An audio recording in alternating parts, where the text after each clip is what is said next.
we're both fans. Fuck it, we'll just start. Obviously, last week was good. We had the Ghosty people on. Disturbed Paranormal. Yes. Yeah, Disturbed Paranormal. Yeah, good people. Good guys. I thought it was quite genuine, really. I watched some of the other bits afterwards, and I thought that was real interesting shit, actually, some of it. Yeah, good fun. Yeah, and obviously, as you know, guys, this is quite an important one for us this week, because it is episode 9, but really, that's episode 10 for us, and that's 10 weeks ago. 10 weeks ago we started, and it doesn't feel like fucking 10 weeks. It feels like fucking 10 years. Yeah, it does seem like a long time ago. Yeah. It's weird, especially because at that time as well, I was in the other room, because I was like decorating this one. So it was sort of like, that just seems like a whole other life ago now. And it's like, oh no, it's not even been 3 months. Yeah, it's fucking crazy how the time's kind of gone, isn't it? Because like the amount of stuff that's happened my end as well, and it's like, wow, it's really only 10 episodes. Yeah, and even with just our little podcast as well, like the connections we've made, the little milestones we've achieved and whatever. It's a lot to take in a very small amount of time, but it's very exciting. Yeah, no, it is exciting, and thanks to everyone for still every fucking week. Every week me and Aaron just listen to. We go through the stats before the show, and it's like we pick up like like this week for example, we've had Washington, but it was like almost 2%. Shout out to Washington. Yeah, shout out to Washington. You're nearly. You was like DC. 2% of our overall listening audience. So whoever's in Washington has been listening to all of our shit. Fair play, Yeah. We appreciate that, guys. DC over Marvel. Decent. Oh, it's gonna be one of them today, isn't it? I forget which is which half the time. Yeah, so do I, mate. Batman. I'm not a superhero kind of guy. I know Batman is DC. Yeah. Usually because my brother Nick, he loves Batman. Ah. I sort of have to know. What's Marvel then? Marvel's like I know Iron Man's Marvel. Oh, and like Wolverine, is it? Yeah, like the whole Avengers thing. I've never watched it, mate. No, I saw the first one, wasn't impressed, and then, and I think that was literally like me and Lee were hungover one day, and it was when back in the day when like 3D tellies were like the new posh thing to have. Oh yeah. And of course we got one on the cheap, all legal, but it was on offer. They was like fucking have that, and they got like the Avengers on Blu-ray, and I was saying to like my mate Lee when we was there, I was like, you ever watch a 3D movie? And like we just put that one on because neither of us had seen it, and then we were like, won't be watching the fucking second one. Oh, I remember the 3D TVs when they first come out. They're like, everyone was raving about them, weren't they? And it was like the posh thing to have. Yeah. Really, it was like, nah. Yeah, because you came round and watched, what was it, Tron? I don't know. It was something. We watched something like Tron Legacy or something, like the new one that sort of like seemed to come free with all the fucking 3D tellies. Yeah. Yeah, I think we watched that one because it was like. But even now, we still buy like 3D films and like watch them and stuff because they are good fun. I want to get that film Dredd, the Judge Dredd movie. Oh yeah. I want to get the 3D version of that. That film's sick. That's what you need. If you need something in 3D, that's what you want. Yeah, and Predator. Oh, well, we could go down the film route today, but we got bigger we got bigger fish to fry, as it were. Oh, big fish. So yeah, well, for everyone, just so you all know, today's episode is going to be fucking by all over the place. I mean, it could literally be all over the fucking place. I mean, me and Aaron have been researching this for like 4 weeks in the background. Yeah, because only the past few days have we really like knuckled down. Yeah. But this was like, I think after the Simulation Theory episode, wasn't it? Because we really enjoyed doing that single theme episode, and you said, "Oh, the next one I want to do is this one," and I was like, "Oh, yep, cool."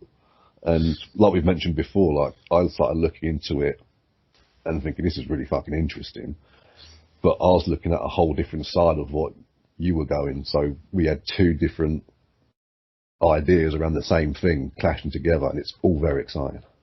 Yeah, so without further ado, guys, the episode for number 10 is, well, I think the easiest way of saying it is the sacred mushroom and the cross, which is obviously the name of the book by John Allegro. Is that correct? John Marco Allegro? Yeah. That's the guy.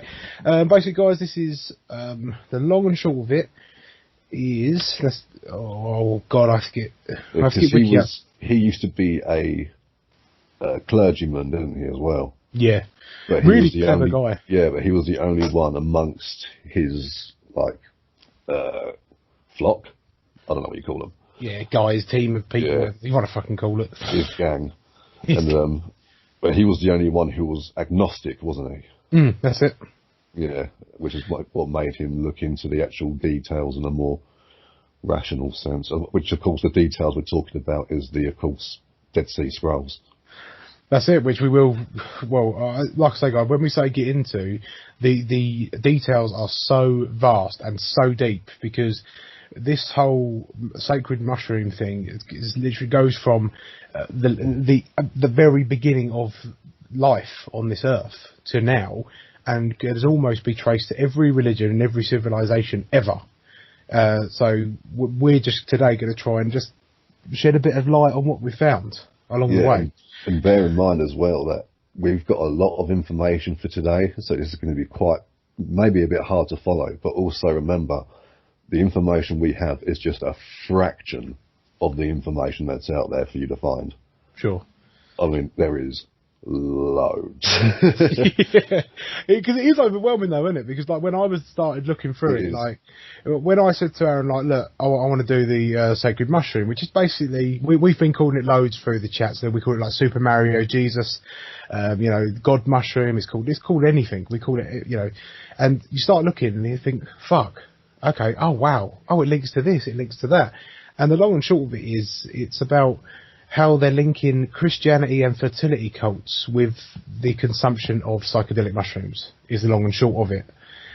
But what gave this guy, John Marco Allegro, so much credence with his, because he created this book, is because he was a scholar in the Dead Sea Scrolls. And because he could read, fuck me, how many languages? Loads of languages. Yeah, he was one of the hand-selected people to decode and read the Dead Sea Scrolls. Yeah, and he had the books. He was a radio broadcaster. So all of a sudden, for this guy who could literally one of 14 people, I think it was, wasn't it? Was it? Yeah, I think it was 14 people in the team, and these were hand-selected people by the Pope himself or something. Yeah, it was really, really fucking top he had he's got a good CV. The bloke's credentials speak for himself. And that's it. And he's he's from the UK as well. He's the geezer. And that's what kind of blew me away, because this guy is who you would expect to be like a die-hard Christian, wouldn't you? When you start reading of all of his backstory and he's being hand selected by the fucking Pope and all this sort of stuff, you think, wow, he's a proper, well in there Christian type guy. But the fact he'd come out and was saying oh, actually, I think it's this. I think I think that Jesus wasn't actually real at all. He was a mushroom. What do you mean he was a mushroom? And then off he goes to the fucking, fucking. And one of the things as well is that the Vatican bought out the entire book. Yep. And not bought out as in they brought it out into shops. They bought them. Yeah. So that people couldn't get hold of it. Because I saw on one of the ones that they were saying if you wanted to get hold of this thing from the 80s onwards, you had to sort of rely on finding a second-hand copy somewhere in a shop, because the Vatican just didn't want people reading it. Yeah, that's right. There was a massive thing about I read, and it was you can, if you go online, guys, and literally type in Sacred Mushroom and the Cross Audible, you can't get it on Audible, bizarrely. It doesn't come up, but there's loads of WordPress documents and things like that, and over the whole of the front pages is this book is pirated, and it would explain that the Vatican bought it out, and this book, they didn't want people reading it. They did not want people reading anything to do with any type of correlation between mushrooms and their god, basically. Is the long and short of it. Yeah, so, they didn't buy out the Satanic Bible. Well, this is it. Makes you wonder, you know, one of the most anti-Christian books ever written. I mean, a lot of it was plagiarised from Ragnar Redbeard. But even then, you know, this anti-Christian thing, they were like, turn the other cheek, who cares, you know, we're Christians. But something like this comes out saying, maybe this religion's wrong because of this. Yeah, they did not want you reading that. It's a weird thing for them. That speaks volumes, I think. Yeah, do you know, and I think that's, bizarrely, we've come to like the climax of it, because that is one of the most important things. Why did they get so upset about it? Because surely you could just brush it off and go, of course he's not a fucking mushroom, guys. And then leave it as that. Just leave them to their silly book. But no, they took desperate measures. But before we go on, should we give them a little bit of background on what the Dead Sea Scrolls actually are? Oh, God. Well, have you got notes? Have you got notes? I've got notes, don't worry, mate.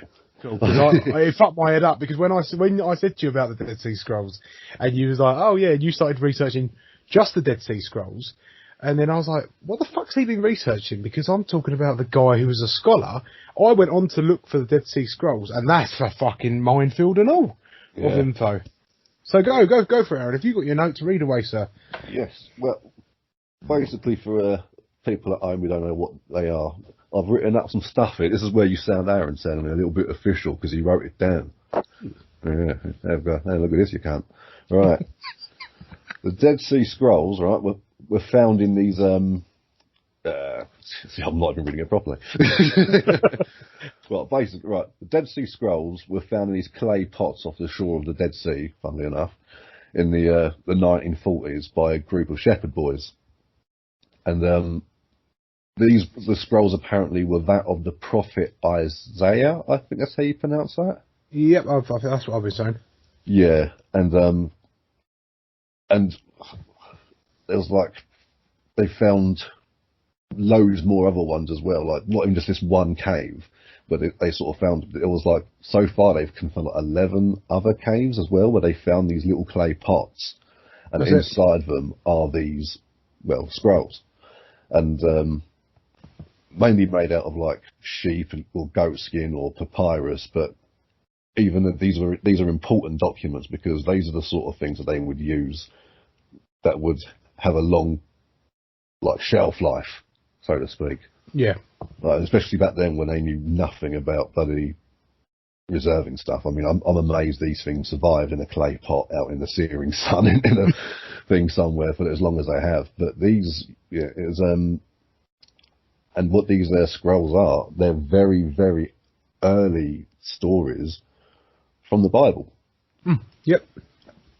And these are until the 1940s, people knew nothing about these particular additions to the sacred text and whatnot.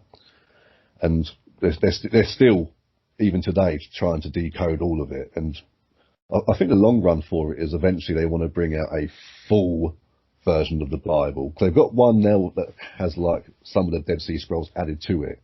But I think eventually they want like the ultimate Bible or something. Yeah. Like eventually, but some of the theories on how they got there, because and one bit of exciting stuff for people to check out at home, particularly with for a bit of homework for all of you. So I won't go into too much of it, because fuck it, that'd be a whole other episode. Yeah, really.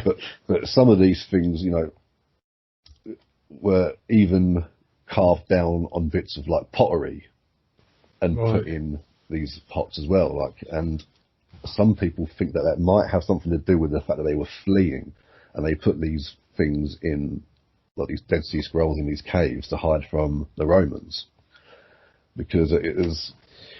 They think it came out roughly between the years like 132 to 135 during something called the Bar Kokhba revolt, which is where because Israel was already sort of like Roman occupied at the time anyway, and it had been a few times before then. But this was when it was like really tyrannical, and they were just like hunting down Jews and stuff. Yeah. So there were these people called the Essenes, and before the Dead Sea Scrolls, these people had only been heard of through like old Greek philosophers who would talk about the Essenes, and people had only, like philosophers and stuff, had only theorised of what it could actually mean. Like, what the fuck is Essenes? They're like, oh, maybe it's a word for essence, or maybe it's something like this. But we actually know now that they were talking about these Jews who were radicals, right? And a lot of their ideas sort of stemmed away from the Bible. It's just more sort of like trying to have a more casual sort of living, which like a lot of them would speak Aramaic, which is like the more casual sort of slang, or as your father sort of version of Hebrew, that sort of thing. And so another theory is that because they were steering away from the Bible, they was assassinated, and their texts were hidden away so that no one could ever duplicate them. Mm-hmm. There's another theory. Another one is that they obviously hid it from the Romans, but and hoped to go back and get it again later, but obviously they didn't. So it seems that the Romans tragically wiped them all out, which is a shame. But, which is a shame. Yeah. But so this is how important these documents are. These aren't just like random things. This is like actual proof. It's biblical history. This is history from the biblical times. When people were writing these books. And that's what makes them so important. And that the fact that John Allegro was on this council to decipher and to read these and to translate these Dead Sea Scrolls, and he is the one reading these texts and interpreting them, and actually interprets them as, this might not be Jesus as that person. This might be Jesus as a spiritual entity within us all, created by the mushrooms. And actually, just before we go off that, there was a new discovery. I don't know if you see this in March 2021. So we're talking like last month. Israeli archaeologists announced the discovery of dozens of fragments bearing biblical text written in Greek from the books of Zechariah and Nahum, something like that. This particular group of findings are believed to have been hidden in a cave between 132 and 136 CE during the Bar Kokhba revolt. Is that the same one you was talking about? That's the one I was talking about, same timeline, 132 to 135.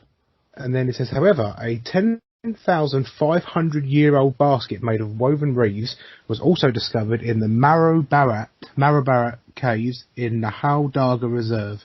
Other discoveries were remains of a child wrapped in a cloth dated around 6,000 years ago, and a cache of coins from the days of the Bar Kokhba revolt. That's this year. Yeah, that was a couple of weeks ago. Yeah, a couple of weeks ago, March 2021. That's insane. So they found some more script, dozens of fragments. They found nearly 10,500-year-old woven reed basket and a child wrapped in cloth from 6,000 years. Why is there so much? So they clearly keep going back to this place to put things. Yeah, but 4,000 years in between. That's like, it's got to have some significance, isn't it? That's crazy. And this is you read this? This was literally just on Wiki. I literally just went on Wikipedia, typed in Dead Sea Scrolls, just so I could keep an eye. Like when you was going through the timeline, I was going to go, oh yeah, cool. And it's called The Excavations of the Qumran and New Cave Discoveries, and it comes up 2021. That's insane. So you see what I mean, guys? We literally this thing's ongoing. There's even more evidence falling in. Yeah, so that's how quick this podcast can kind of go. Like we could spend that was just a very brief introduction what the Dead Sea Scrolls are, just so you know who this guy is, John, before we go into all of our other stuff. But we could have talked about Dead Sea Scrolls for ages, because bear in mind I'm not a religious person at all. It is fucking fascinating as a human psychological point of view that all of this stuff exists, and it's so important. And one fun thing as well. Ooh, we like a fact. Yeah, so little something for people at home to look up is some of the messages that were typed up. Obviously, being on the clay pots is a thing that's saying, like, they might have been in a hurry and were like, quick, just write it down on anything. But there's also pieces of metal with old Hebrew script on it. And one of these pieces of metal seems to have the beginnings of what seems to be a treasure map. Oh, fucking hell. Yeah, so something for people at home to look into, a bit of fun homework for you. So, that was March the 16th, 2021. That was. Yeah, it's literally a couple of weeks ago. Yeah, man. So it's like a month ago. Yeah. Happy days. 3-4 weeks ago. Yeah. God. So, well, on that note, obviously now you guys have a rough idea of the craziness that we've been researching. I'm going to just spout off some stuff that I found that now ties in how this whole concept of Christ and Jesus could be this mushroom, or how it could be related to mushrooms and things like that, psychedelic experiences, etc. Because that's really all I could do with the research before your mind just blows into pieces, really. So, what I've got loads, so I'll just read off what I've got, and then we'll go from there and see what else we can find along the way, guys. So, mushrooms used in religious rituals in cave paintings. If you go back to, there's 14,000-year-old cave painting, and there is something called a Turin instability, and this is caused by people who have hallucinations by psilocybin mushrooms. So obviously that's the mushroom that you take and you have crazy hallucinations, visuals, things like that. And the reason they've made this link between the rituals and the cave paintings is because no matter where these caves are and been found, where there was indigenous life back in the day and there was cavemen, they all do this same pattern. And it's called a Turin instability, which is another bit of research if you want to type it. Excuse me. And it's basically a weird spiral pattern with like dots around it. And the cave paintings all have the same thing. They all have that type of same design. Now, I'm not a scientist, but why have they all got the same design? How have they all managed to have that same design? So there was no links of like long distance contact back then. And for all these people knew, there weren't any other people around. I mean, some of these people didn't see anybody outside of their own tribes, and they had no concept of there being another tribe. Yeah, that's it. There was nothing apart from their life. So that was where they kind of said, this whole taking mushrooms and using mushrooms as hallucinations could actually have began the concept of drawing and writing stuff down, because obviously if we're going to go down the route that we believe in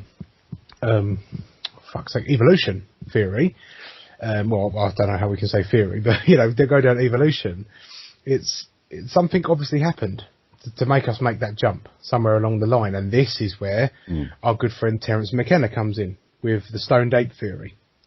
Which we did touch upon one of the episodes, but the long and short of that, Terence McKenna was a philosopher, a very clever guy, a scientist, that basically said there was a very quick jump from monkeys and monkeys and other ancestors turning into upright bipedal apes, primates, etc. And they were trying to find out the link, what it was, and it was. What Terence McKenna discovered was that the monkeys were coming down from the trees. So rather than living in the trees, swinging around, that's why that's why he was on all fours, because you're climbing through trees and that. They were coming down and actually foraging under like cow shit and stuff like that for these mushrooms and things like because they're still getting the nutritional value out of them, but they're also getting stoned off their nut. Yeah, boy. And with that, this is where they think where you can have the building blocks for language begins, because if you OD on psilocybin mushrooms, there's something called glossolalia. God, I'm good. I've got all the fucking. I've had to write it down phonetically so I can actually say it.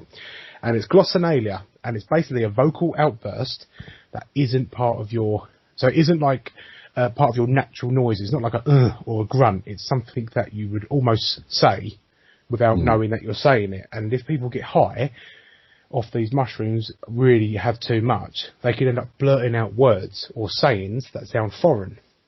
So then that puts another perspective on the it. whole speaking in tongues kind of thing. Precisely. That's where it all kind of ties that in, because you only need so many people to, start having, then if the monkeys start getting high and they all start blurting out their words, some of the words are going to stick, aren't they? Some of the words are going to mean something. I don't know. It's really interesting, man. That's just going back to That's going back to like the apes and the monkeys and the evolution. Yeah, because another part of like, because you were saying about evolution, and because like one thing was with like what Terence McKenna was saying, he says that there really was like a very sudden leap between what we were to what we became. And one of the things I was reading about this before was they said if you looked at our species, like from today, and you compared us to what we were evolution-wise to yesterday, there is zero difference. If you do it from yesterday to the day before, there's zero difference. And you go on and on and on and on. And they said, but at what point do you get to the point where that photo of us whenever isn't the same as the one before? How long does it take to get to that? And when you do, surely that's a leap. Because it would be the sudden change. And they sort of put that in with it, and it happens sort of around that time that you're sort of talking about as well. Right. When it comes to these sort of like just pre-indigenous sort of times. Yeah. You know, and it's quite fascinating. This is how far it branches out. Yeah. And this is literally one arm of the of it. This is I've got other stuff coming up, and it's fucking crazy. And what I'd recommend you guys at home, I mean, you are not going to be following this because it's all over the shop. Just give it a listen and just just type in words at Google on the way, because it's good. It's good, man. So going on to my next thing I've got that's going back right to caveman times. Yeah. So then I started looking, thinking, well, what else is there? Because it's okay saying, oh yeah, they're monkeys, they got high, they realise colours are cool, they realise if they mix mud and paint, you can get a brown and red, and well done, you can paint on a wall. Toddler can do that. Is that amazing? Okay, cool. Where else? Where else can we go with it? It's only the Cultural Revolution, you know what I mean? Fuck it. Yeah, let's go. Only one of the most important stepping stones in our fucking biology and evolution. Yeah, fuck them. So fuck that. Let's go to something more interesting. Like the cognitive revolution. See, it's been a week. It's been a week, guys. I've had the ghosty people in the ear all week trying to get us out to fucking places and, take us ghost hunting. So my next step down the timeline of history was ancient Egypt. And we like ancient Egypt, don't we? We've never done an episode on ancient Egypt. We just touch on it all the time. So one due, I think. Yeah, we'll get someone on. You know someone anyway, don't you? Can come on. So yes. So ancient Egypt. I had a look, and basically there's lots of artwork that have ancient Egyptians depicting mushrooms on their headgear, and lots of their hieroglyphics, if you look into it, have mushroom-like patterns. Yeah, I've seen these. This is one where I think it's like 3 stalks coming up with like the little mushroom caps on the end. That's the one. And then I was like, yeah. And it's like, okay, so what type of relevance does this have? Why is there gods or kings all wearing this crown thing? Because for all we know, that could be a real crown, and people just drew it like a mushroom. People, maybe we're looking too far into it. So I've had a look, and it says the carvings are referred to as an unidentified plant by Egyptologists. They won't actually say it's a mushroom. These pictures and the hieroglyphics and the carvings and stuff, they won't ever say that it's a mushroom. And I was like, and I thought, okay, so where do we go from here then? If Egyptologists are not prepared to say, yeah, that could be a mushroom, they're just writing it off completely. Does this not sound like the Christians and the leaders of the Christian church and things like that saying, get rid of this fucking book? We don't want anyone to read it. It sounds like a massive, like we're trying to cover something up. So yeah, because they're quite happy to sit there saying, "Oh, that looks like this, so it must mean that." Yeah, but when it's so when someone says, "Oh, that literally looks like a mushroom," there, and they go, "No, it doesn't. That's an unidentified plant." Yeah. Well, okay. So why? I don't get the skepticism behind that. So why isn't the bird just called an unidentified bird? Yeah, if you don't know exactly what bird it is, Why Yeah. why Yeah, why they, even? they have the actual name for it. I can't remember what it is off my head, but I know they've got the actual name. So, it's this bird. Yeah. And they've got they've got the thing with the trees. Instead of saying, "Oh, that's unidentified trees," they say, "Oh, those are papyrus trees." Mm. And it's like, but yet the mushrooms are, no, it's an unidentified Egyptian plant. It's like, oh, okay. Yeah, and it's like, so why can't we stretch to that? Why can't we stretch to say that's a mushroom? Because mushrooms have been around forever, like we all know. Yeah. I mean, even if they can't say there and say like, oh, when we say unidentified plant, obviously we have papyrus tree that we can identify it with. We haven't seen anything that looks like this yet, native. Then yeah, I could be like, okay, fair enough. But to then even rule out that it's not a mushroom, like no, it's not that. It's like, come on. Yeah, and that's what I mean. It kind of really fucked me up, because I thought, why are you being so defensive about this? And why Egyptologists? And this is something. If they called it an unidentified Egyptian mushroom, they'd be like, that's a compromise, isn't it? Well, but they've done it before. Like they've done it before with people, like when they draw pictures of like dogs, or they drew a picture of like antelopes or long-legged things. They just say, oh, it looks like a dog, or they looks like they had some sort of pet or some sort of livestock or some sort of. I don't understand why they're so like vague with no guys, that is an unidentified plant. And this is Egyptologists now. It's like with Anubis as well. It's not even down to the species of dog. They've got it down to the subspecies. Anubis is a jackal. Yeah. Yes. And it's like, so they can get all that from that, saying, oh, that is this genus of animal. Yet they can't look at mushrooms and go, we haven't got enough there to say that that's a mushroom. I know it's coming from the ground, I know it's by their feet, and I know it's got that kind of stalk and a cap, but it don't look like enough of a mushroom, Next guys. to it is a pharaoh listening to Grateful Dead. There's not enough proof, guys. Yeah. There's not enough. So that, and this is Egyptologists now. This is modern day Egyptologists still would only call it unidentified plants, which was like, okay. And this is what I mean, guys. Side note, it goes everywhere. And I was like, okay, I'm going to go and have a look. If anyone is brave enough to say, yeah, that's what I think it is, or this is some, this is a picture. Make your own mind up. So it says here, inside one of the pyramids.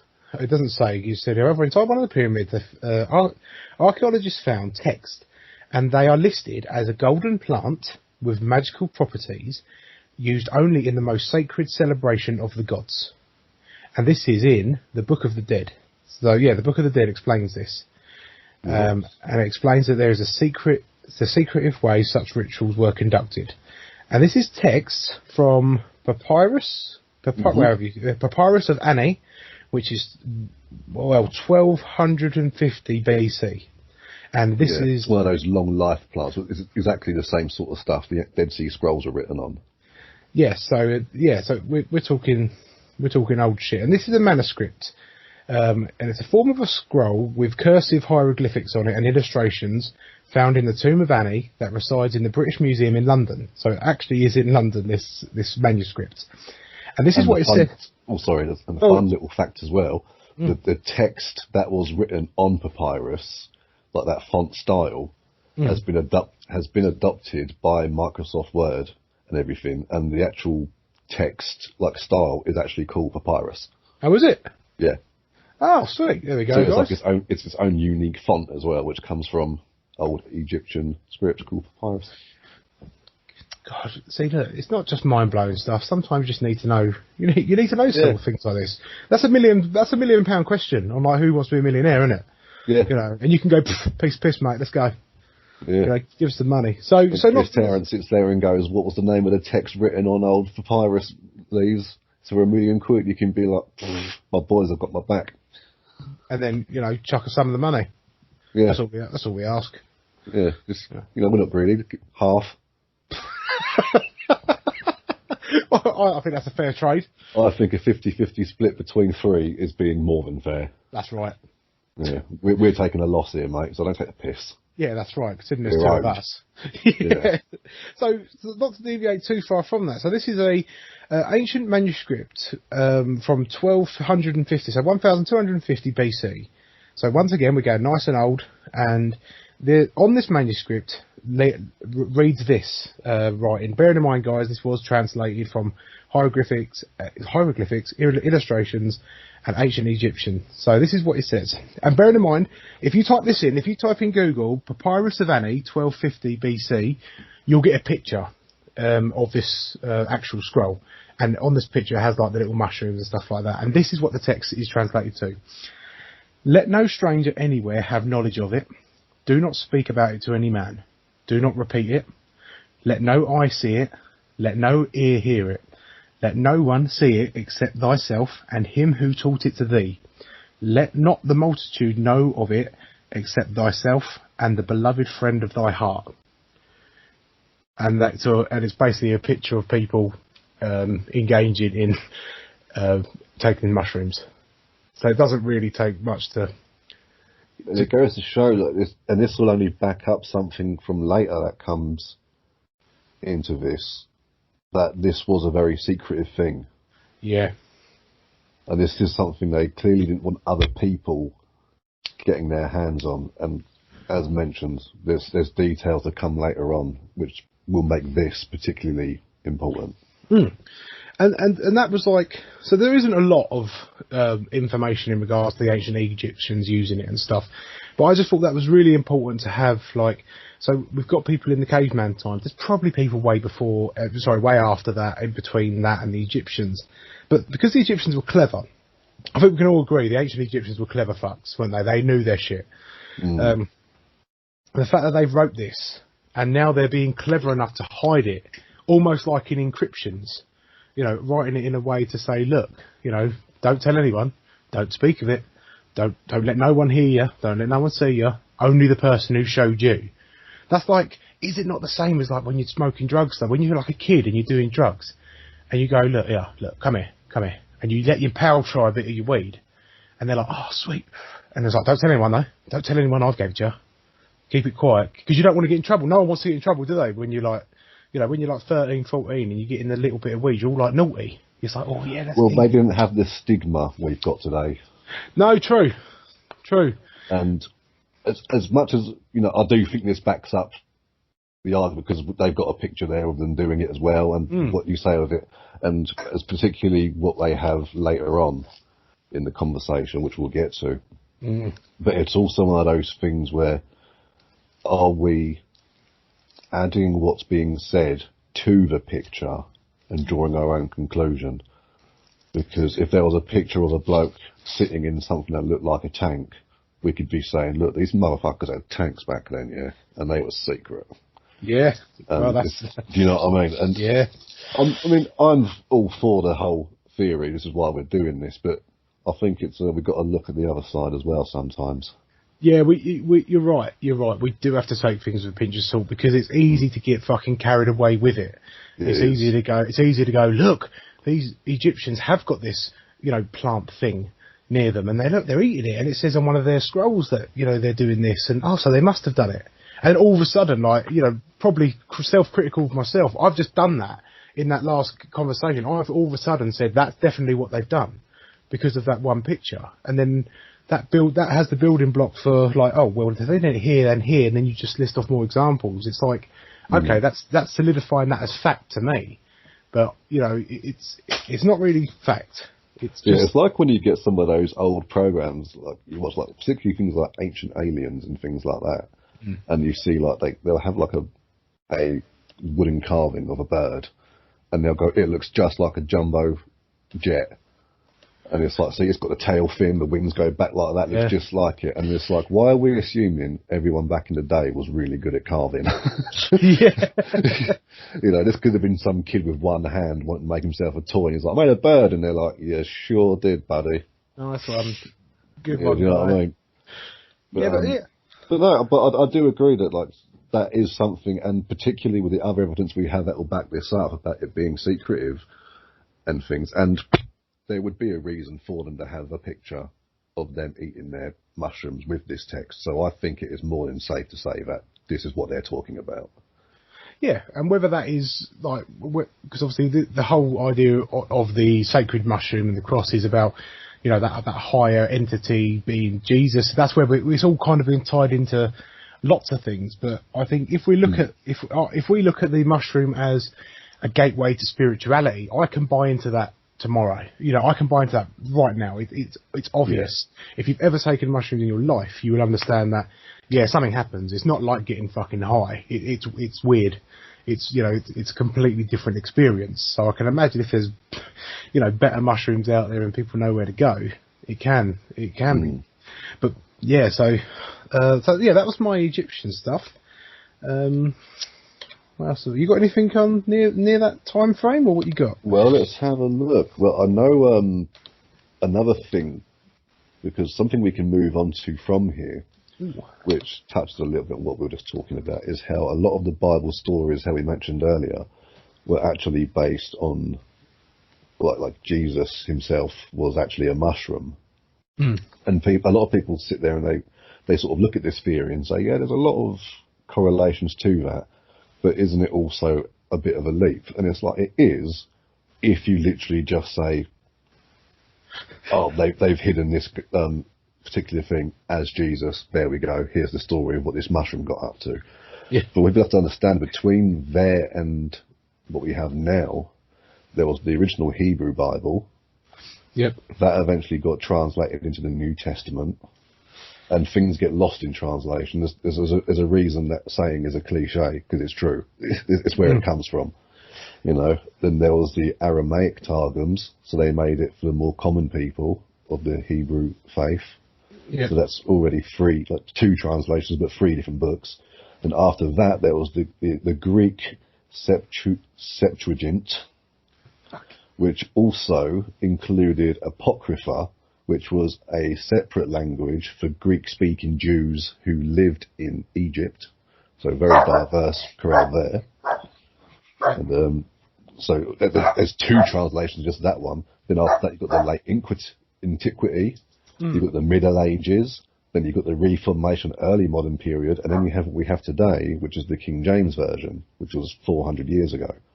Jesus. So we've had several translations and bits pulled out, picked, mistranslated, misquoted, changed, and added to be more friendly to whatnot and what have you. Because like, I'm sure even some character names have changed over the years. Yeah, well, it's naive to think they haven't. Yeah, I mean, I don't know many Middle Eastern people called Mark, Luke, John, Peter, and yeah, you know what I mean. That's it. The old Marky boy. And so yeah, these things just get changed time and time again. Of course, it becomes like what they used to call Chinese whispers, wasn't it? The game when you were a kid. That's it. Where you'd be told to whisper something into one person's ear, and you go all the way around the classroom, and the last person at the end has to say what he was whispered, and you compare it to what was actually said at the beginning. I mean, I know they've changed the name now because they said it was racist, but I don't know what it's called now. But that's how I always knew it.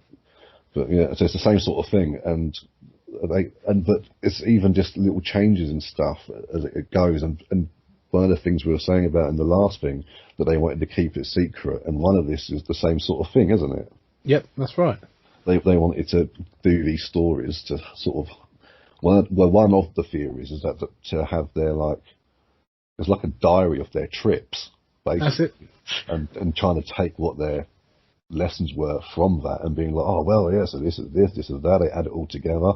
And they're like, right, well, we can't have these people get hold of it, like these Romans and that. This is the truth serum right here. This is our little baby. So they hid their trips in parables, and Jesus was the mushroom or son of God, because back when it used to rain, they called rain God's semen. I can't remember what the actual word is, but it literally translates as God's semen. And from God's semen comes mushrooms from these damn places, which is also, you know, the sperm comes down, they suddenly come up, they're the son of God, Jesus, which is what these mushrooms get called on several occasions in different texts all over the world, including the consumption of the body of Christ, eating Jesus. you know, give us today our daily bread. These were also known as bread as well. They called them, it was like bread of the earth or something like that. Yeah, but was it man? Yeah, yeah, manna. go. That's it. Yeah, manna, but also with the whole sort of God's semen coming down, drenching the place, making the Son of Jesus, because it comes out of literally nowhere. That is also essentially a virgin birth. Mm-hmm. And when these people didn't know how things like photosynthesis and things worked, and God was a thing that they believed ruled over with an iron fist and a strap on. And so, of course, these are the scientific, for lack of a better word, sort of conclusions that they come to because of their lack of knowledge. But why wouldn't you come to that conclusion, though? It's a more than sensible conclusion, given that circumstances they were in and how little they knew. It was more than rational, I think. If you believe that God is in the sky and God is all being, all powerful, and all this, and you don't know how condensation works, so where else are you going to decide where the rain's coming from? That's it, and that's how I can agree with them that if I was back in the day and I was back in the day and it's raining, and then out of nowhere these things appear from the ground. Yeah, because sometimes mushrooms grow in hours, don't they? They don't take long. They can pop up. There's times we've got a big garden, and we'll go out there one day, and we'll see there's like a little mushroom cap, and they're like, oh, look at that! And then the next day you go out there, there's 6 of them, and they've grown like 10 times their size. Yeah. And it's literally the rain that brings them. Yeah. So if you're eating that because you think, oh wow, that's a gift from God, why would you not think that was a gift from God? It doesn't take much for them to go, oh cool, and you have that, and you trip your bollocks off it. Then wow, okay, why are you not going to pray to that guy in the sky that you get more? It's 100% rationable. Rationable? That's not a fucking word. That's not rational. Yeah, but it's totally rational. All right, like you say, if you're a completely indigenous, uneducated person, I mean, you don't even know what trees are made out of. You know you can get fire out of it, but you don't know it's called wood. You're just like, fucking, what is this? And then suddenly this water comes out of the sky. Next day, there's mushrooms where they weren't before. Like you say, you eat them, you're tripping. You can't sit there going to your mates, oh, mate, I fucking tripped off my balls, because you don't know what that is. No. You've literally been forced to have this vivid dream whilst you're conscious and looking around, and you've no idea why, but you know that eating this mushroom made it happen, and then when you did it again a week later, it happened again. And with the birth of communication, the messages become more and more vivid, and that's where these stories and lessons of life and the tablets are coming down from the hill. It's theorized that Moses went off and just tripped his balls off and then came back from the mountains with the tablets, like, right, these are the fucking rules that I learnt on my fucking... Because there's the whole burning bush element to it as well. It's mind blowing because, like you say that with Moses going up, or people going up and saying, "Oh look, I've spoke to God." I mean, I think we spoke before, even like people like Joan of Arc, wasn't it? I know, when she was like, "Oh, this is the word of God." It doesn't take long for. Imagine if you had the mushrooms and you're like, "Okay, look, I've been speaking to God. I've seen this," and someone goes, "Bollocks, prove it," and they go, "Okay." You can't tell anyone about this. You're going to be sworn into it, almost like you're sworn into secrecy with this church and all things like that. Mm-hmm. And you go, look, yeah, and you give them a little bit. So you microdose them on it, and they start seeing fucking colours flash, and they're like, what the fuck? And you haven't got any rational, like you say, no rational idea of how brain works, how stimulants work, how receptors in your head work. And all of a sudden you're like, what the fuck? What was that? What was that I'm seeing? You're like, that's God, mate. You'll be like, right, that's it. Yep, I'm with you. Because before, when people today say, oh, I won't believe in God until I see an actual miracle, well, to these people, these were straight up fucking miracles that they could see with their own very eyes. Yeah. This is even today, that's pretty much the foundations of truth and evidence, let alone thousands of years ago. Yeah. When the concept of evidence was probably fucking minimal. Like anything else, this is fucking earth-shattering shit to them. This is like, mate, I was eating sweet corn earlier, and they just gave me the shits. I ate this, and holy fucking shit. but that's where it comes down to, isn't it? It's like, we shared this fucking cow between us at the camp, and it was like, oh yeah, that was quite nice. And then I went up to the mountains, had some of God's fucking semen, little miracle births from the ground, and now I'm fucking floating. I don't care about that I'm poor. I don't care that I haven't got nowhere to live. It's amazing. He embraced me. Fuck, of course it is. Of course that's true. And I mean, they do studies today as well. Like, they gave like a bunch of people like magic mushrooms, and I think 70% of the people who took them saw it as a very positive lifestyle change. Right. And when they went back to these people like a year later in the study, the 30% who tried it and didn't like it, they were like, I gave it a go. It wasn't for me. But other than that, my life is totally unchanged. If you took that day out of my life, there would be no like leap in any change of habits or anything. Everything was just normal. But the 70% who said they had a positive experience when visited a year later, all of their family and friends were like, look, ever since that mushroom trip, he's been kinder, more generous. They've been like more willing to experiment with like new things and like whatever. And they were all like, they've become better people. So there's like no negative, like, oh, mushrooms ruined my life, man. There's none of that. But so it's the same with religion. Some people, they try, like some of these people probably got like, yeah, try this, you'll see God. Had no effect, and was like, this dog shit. What the fuck are you talking about? And they were like, oh, but what about the colours? And he's like, what are you on about, you idiot? There's nothing. Yeah. And these people go off and they start their own thing. Maybe this is where separate sects were coming from. They were like, we've got the one true God. Look at this. Try this. I eat it. And they go, that ain't for me, mate. I'll go find something else to fucking snack on. Yeah, and maybe that's when they changed it to bread. Who knows? Who knows? But it's a really interesting, like, it's really interesting, like, kind of like psychology behind it as well, because then that's where you start, like you say. I didn't really think about it before, but when you said like about that some people trip, because some people trip different to everything, don't they? Even like weed, I some people smoke weed and they get fucking super paranoid and they get fucking like proper like, oh fuck man, I'm fucked. Other people just like they ain't doing nothing for me. So weed's like the miracle drug to some people, and it's not to others. They're wrong, obviously, but 100%. But I do get it. I do get it with, like, especially back in them times, and that's what we have to kind of keep thinking about, because there's no real basis for. And some of them had bad trips as well, and they're like, "Whoa, that ain't for me, brother." Do you know what I mean? It's like maybe that's where this thing of like heaven and hell comes from. It's like the bad people who have like a lot of stuff to keep to themselves, because they're like, "Oh, I don't want to give any of my secrets out. I run, not to make a soundbite, but there might be someone who'd be running around who's like, I've raped fucking kids and this, and I've set people on fire for fun, and I've done this, it's all a secret." And then they've seen other people on the mushrooms, and they're like, oh, they're coming out of all their innermost dark stuff. What if that happens to me? And then they just have a huge bad trip, and then they're like, no, this isn't good. I'm in hell here. This is not good. I don't want this.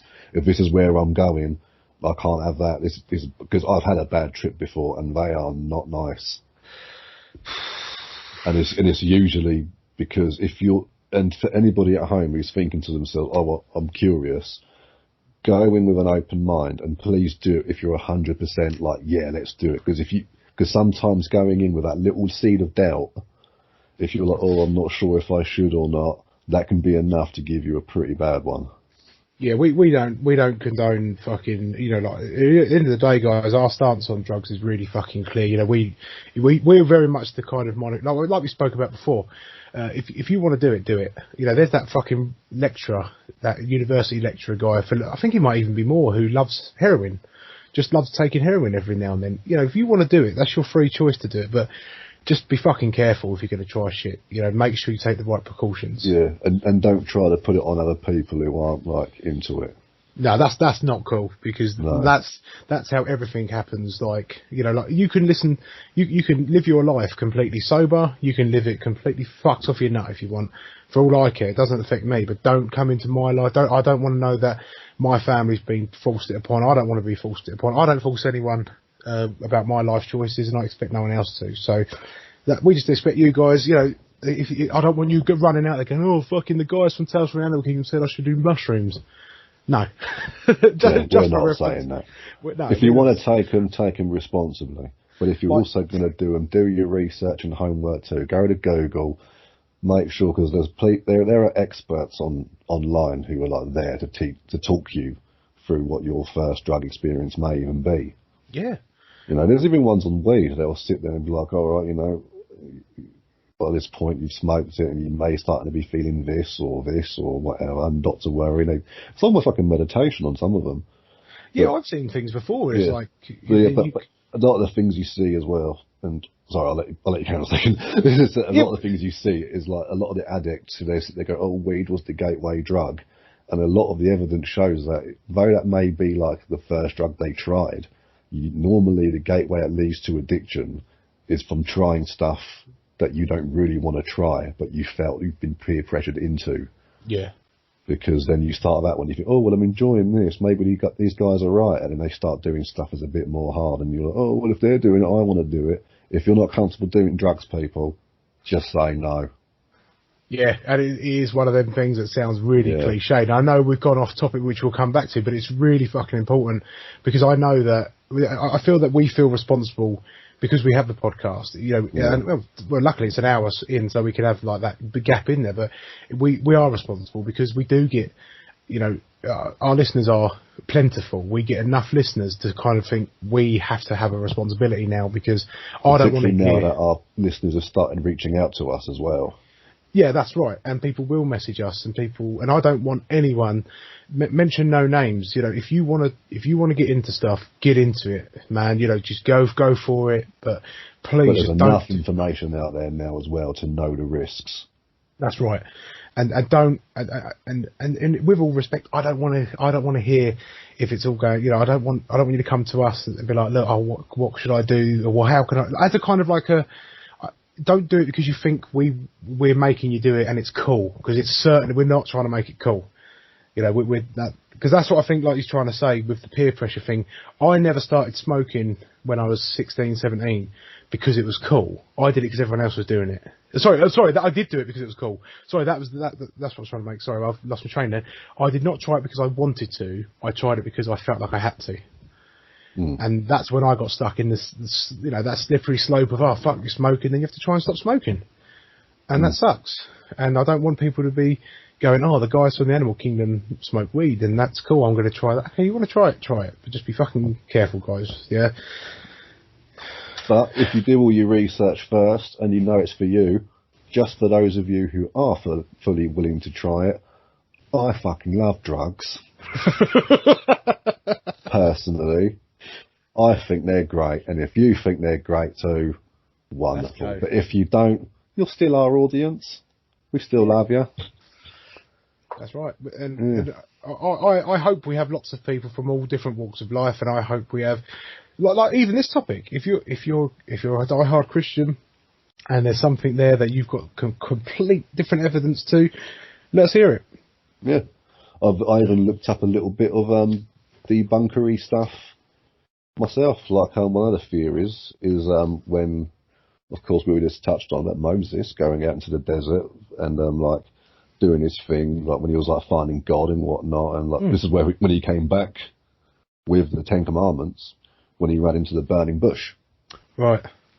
Now, the bush itself, I cannot remember the name of it. I did write it down somewhere, but where that is, I don't know. But this type of bush also gives off DMT, which is the I can't remember. It's like a disalphamemlemodermatryptamine, some craziness like that. And but this certain flower gives it off, and and DMT is the same sort of like molecule as such that you'd find in mushrooms. Yep. And like particularly ayahuasca. And now one of the things was the bush was burning, like he burnt it to keep warm, and then he got high off the fumes. Well, that's been debunked. Oh, okay. Yeah, simply because that was one of the leading front-running things for. Yeah, that's what I thought I heard. Theory. Yeah, it was one of the leading things, but no, it's been debunked, that one. But they give it another spin. So don't worry too much. And the reason why is because they said when they did an experiment when it came to things of like weed, which is like as far as like content goes, there's a lot more THC to not THC ratio between weed and the DMT ratio to not DMT ratio in this particular plant. Okay.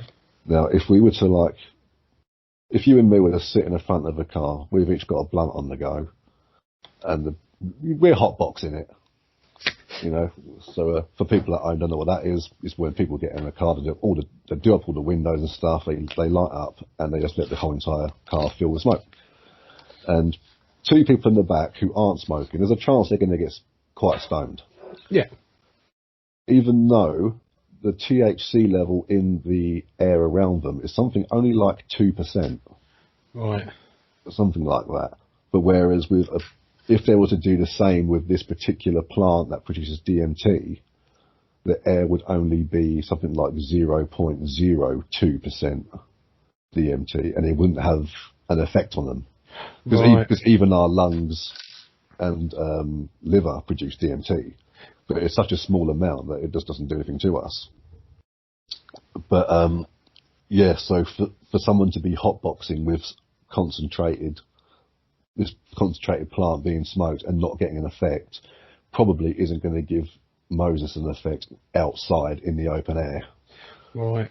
But so what they have put it back with is that instead of looking at it as the burning bush, they might be looking at it as calling it the burning bush, which is, it's all about how you pronounce it. Like, if it's the burning bush, then it's the bush for burning. Okay. You're right. Okay. Yeah. So that correlates with them smoking it. And they said, so, you know, that's probably what that comes from. But the whole thing of it being him setting it on fire to stay warm, and then suddenly he they said, yeah, that couldn't happen. Fuck. Yeah.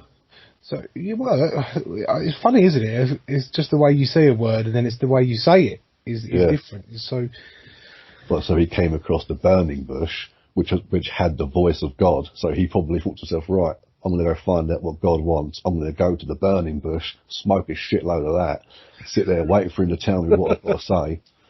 Because he's the one who chose me to do it last time. I'm the speaker here. And they all took the word for it. They was like, we heard him say Moses. Moses is the chosen one to go find out. So he was like, back in the bit, I'm going to fucking Burning Man.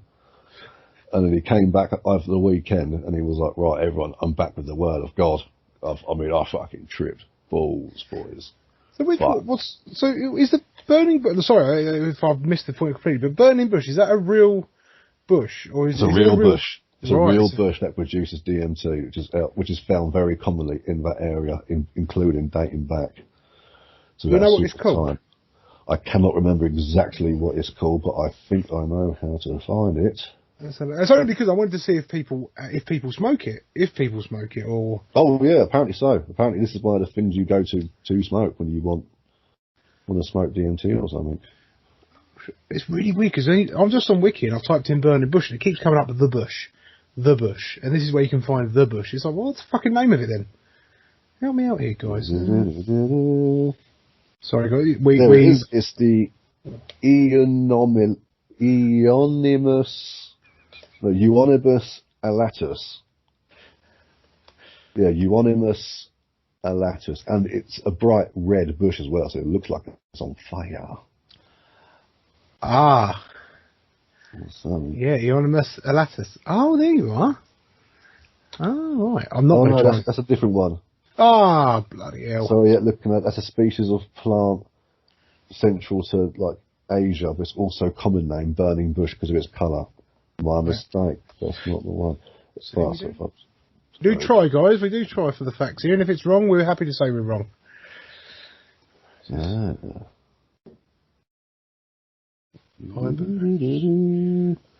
Don't worry, people. We are still here. We are Googling frantically because there it is. Psychotria viridis.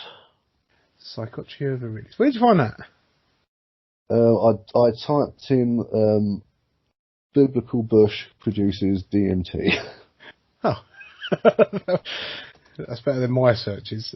Biblical bush.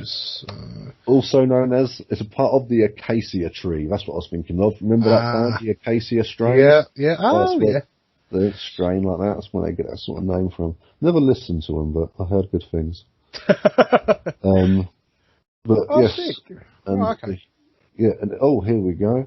It says here from Reality Sandwich, the acacia tree, which contains DMT, was an important plant to the ancient Israelites. The Hebrew Bible states that the vessel that contained the Ten Commandments was made of acacia, and details like this are not included by chance, and the acacia tree very likely represented something important. So even just right there, I just typed in bush that produces DMT in the Bible, and it's taken us straight back to what we're talking about. Yeah. That's how far this branches out, people. This is something that I haven't researched, and because we're on the flow here. So, what about the Adam and Eve story with the apple? The forbidden fruit. I've got something for this. Stop it! It is something I think. Go on. Because now, we're talking about like artwork. Well, I'm not talking about when you go down to Tate Mod and have a look at some tarty painting. I'm talking about the shit that they painted back in the day to keep as documents. Right. Like historical artwork. And when you look at stained glass windows and the saints have all got like that round halo behind their heads. Oh, yeah. Like, it kind of looks like the moon. Yeah. But, the original engravings where those first come up, when you look at them, are mushroom caps. Really? Yeah, and all down the inside, it has a dark stripe with like the little fanny lips that you get like on, I meant to say fanny, so it was fan-like. I realised I just said fan-like lips as fanny lips. But it has these fanny lips that go all the way around. It looks just like a mushroom behind the head of Christ, and then they started adding it to the saints. So were saints tripping on this shit too? Makes you wonder. Maybe that's what gave them sainthood. But let's go back further. We're talking about the art and stuff, because in a lot of the old art, Adam and Eve were depicted eating from this tree of knowledge. Yeah. Now, let's bear in mind the word knowledge there, people, as well. But when they look at it, now, they're like, it could have just been people bad at drawing. Yeah. But when we compare the tree, even the colours they use, and we put it next to that particular mushroom you mentioned earlier, the psilocybin mushroom, yeah. They look identical. Oh, is it? It is, and here's one of the things, and it's like, so the tree of knowledge and the forbidden fruits, remember that fruit that was to be kept secret? Do not eat from that. Do not eat from that tree, God said. Do not eat it. But when they did, it opened up their eyes to reality, which is why they got embarrassed about being like naked and stuff. They became self-conscious, and it was other stuff. They're like, oh, this means this, that means that, and that's when God was like, what you doing? I told you not to have that. That was forbidden. And so the people think from that is, instead of being the first children of God, maybe children of God means it is meant in the sense that they are the first two to have eaten the mushroom on record and are the foundation or parents of what then followed. Fucking hell. You could even call them godparents. Oh. Yeah. Jesus. So this is some of the stuff where it comes from, because everyone's like, oh, so everyone's related to Adam and Eve, and it's like, maybe not everyone. There could be mistranslations, but in the original story, the way it's written out, it seems that these two people took this, were opened up to the realities of the world, and then everything, all the answers they were looking for in this constant state of bliss in the Garden of Eden. They were running around and like, oh, we're naked, we don't care about anything, we're just loving it all, look at all the animals, it's great. And then they had this forbidden fruit that they were told was not for them, and it just put everything into perspective for them. And that's where it all sort of took off from there. So they might be the foundations of perhaps even maybe even the founders turning this into something of a mainstream religion back then. Maybe it was a secret thing that the elders had and were like, we know about this, but they can't know about it. It's our little peasants. You're not allowed this, remember? No, we won't. And then they're like, fuck it, let's try it. And then they sort of went out and maybe started the whole thing, and they were like, shit, the secret's out, and this is why they keep trying to hide it more. So just to drink it, because I'm not very good with religious studies and stuff, and actually my retention of knowledge is really bad. That's where you kind of excel. So in the story of the Adam and Eve and the forbidden fruit tree and all that sort of crap, is that so? So just help me out. So there's a snake in it or something, and the snake. Yeah, the snake in the later translation is the devil. Right. But the devil's also a metaphor for the 7 deadly sins, like temptation. So the snake saying to him, "Go on, just fucking have it." That's the part of their brain. That's the temptation. That's the devil in them going, "Go on, do it." And they're like, "No, we shouldn't. We were told not to." And it's like, that's like a manifest, right? Yeah, so it's a manifestation that they've done for like fictional purposes. I mean, to make it easier for people to understand, isn't it? Rather than saying, their inner thought said this. If you just go, fucking snake come down the tree and said. And plus, this is also translations from stuff, and then this goes back. I mean, it may not even be a snake in the original Hebrew. I don't know. I mean, it might be, probably is. But these things change, and obviously they wanted to hide what these things were from people, so they had to use these different sort of codes and stuff. So and when someone's quite treacherous as well, or a bit shady, they're a snake in the grass, aren't they? Yeah. So it could go back even further. They might be like the snake that was telling them, like, "Oh yeah, go on, have a little bit of it." It might have been someone from inside the group. It could have been their own peer pressure. It could have been someone being like, "Have one." They're like, "No, we were told not to." Like, "Go on, it won't hurt you." And of course, they were exiled and were told, like, "No, not allowed anymore." So they went and started their own thing. So the part of the story is God says to Adam and Eve, "You're not allowed to. You can have everything you want in the garden." That's right. They can have everything they want, do whatever they want, but they can't take fruit from this one tree. Yeah, the tree of knowledge. The tree of knowledge, and so that's where it kind of comes in. They thought, "Fuck it," and they were hanging out in the shade underneath it or something, and then the snake came over and was like, "Dude, I'll eat something from that." And they're like, "No, not happening." So maybe religion literally started from peer pressure.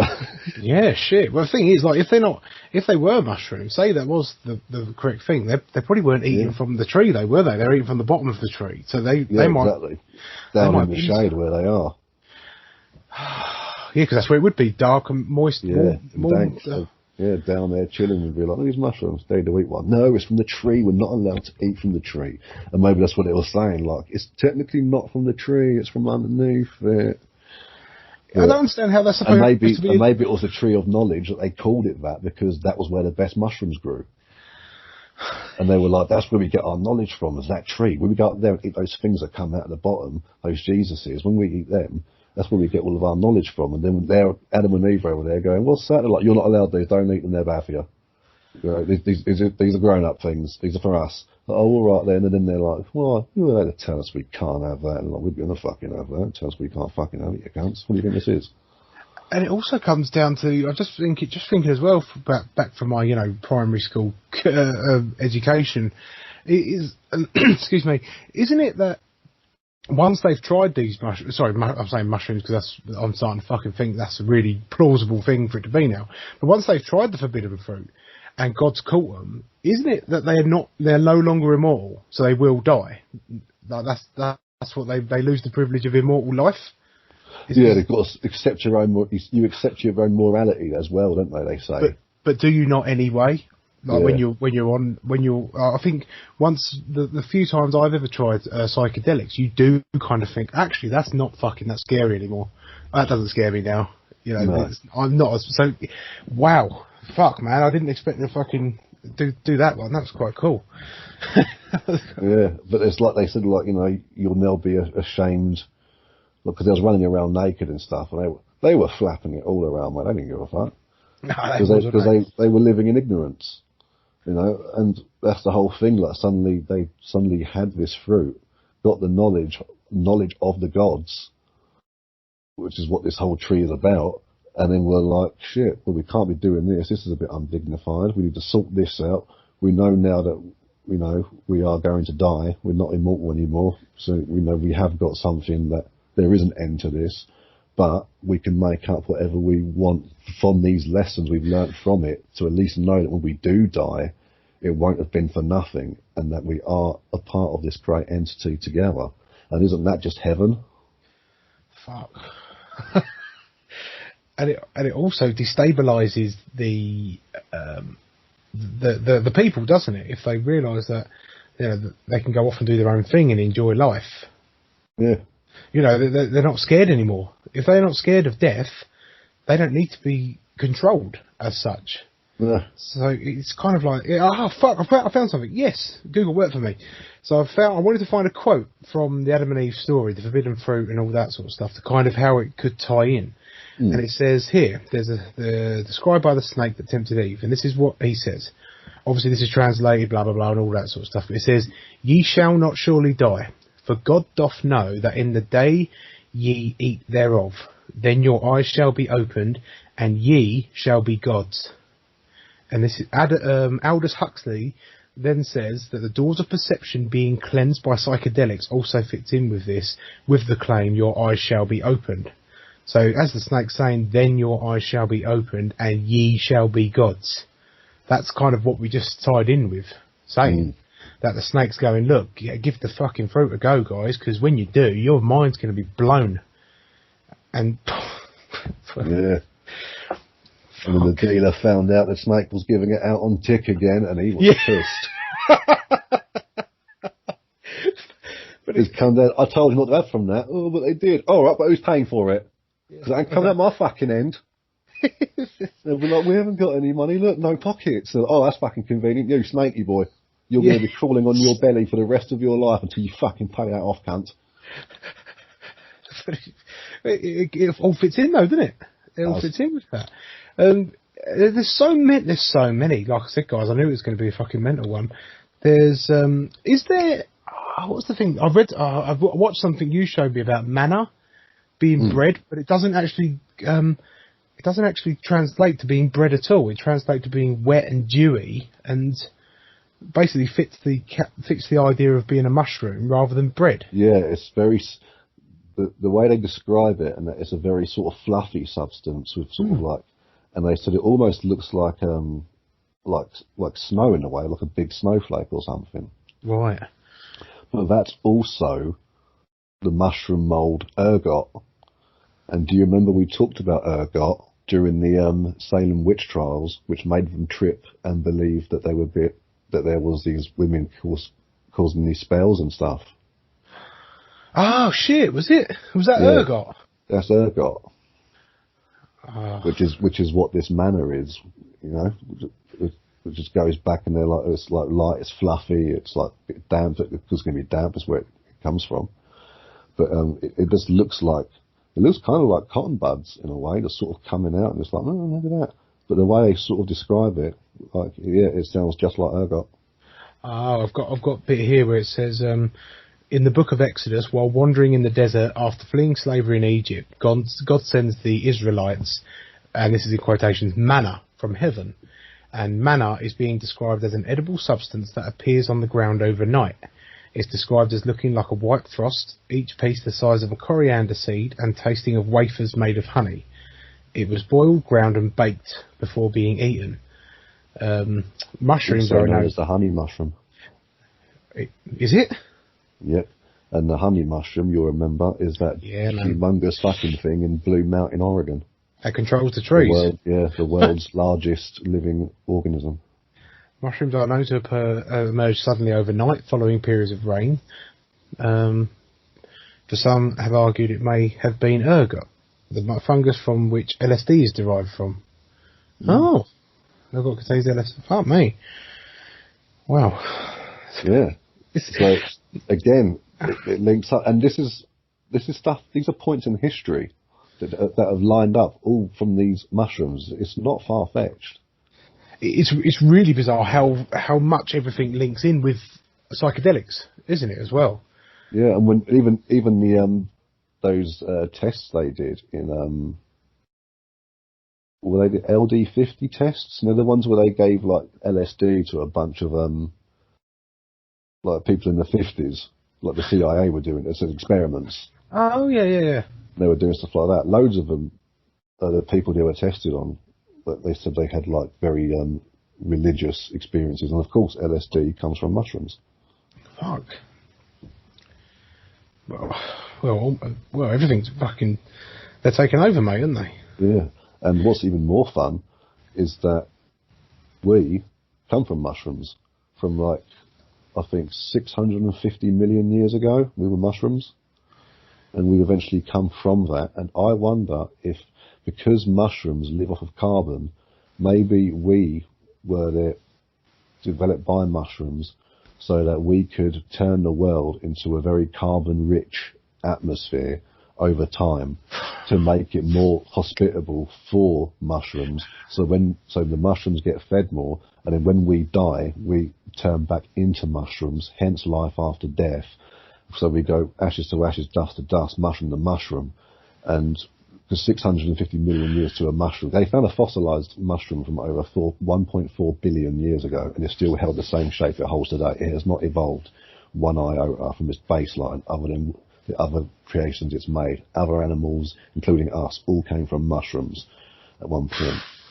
And so that's just 650 million years to a fucking mushroom is just a long weekend in Vegas. It's not very long at all.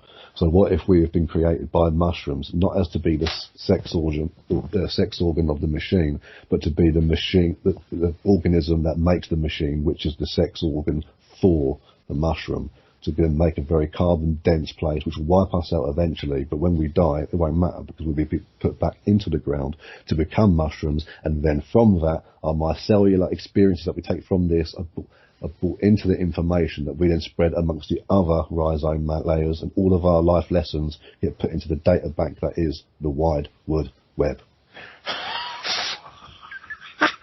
Yes. Oh, fuck. And that is absolutely fucking plausible. 100% plausible. That was fucking good. That was excellent, man. When you was going, I was like, fuck, yes. But what can you say? What can you fucking say to that? Because all of that is just fucking correct.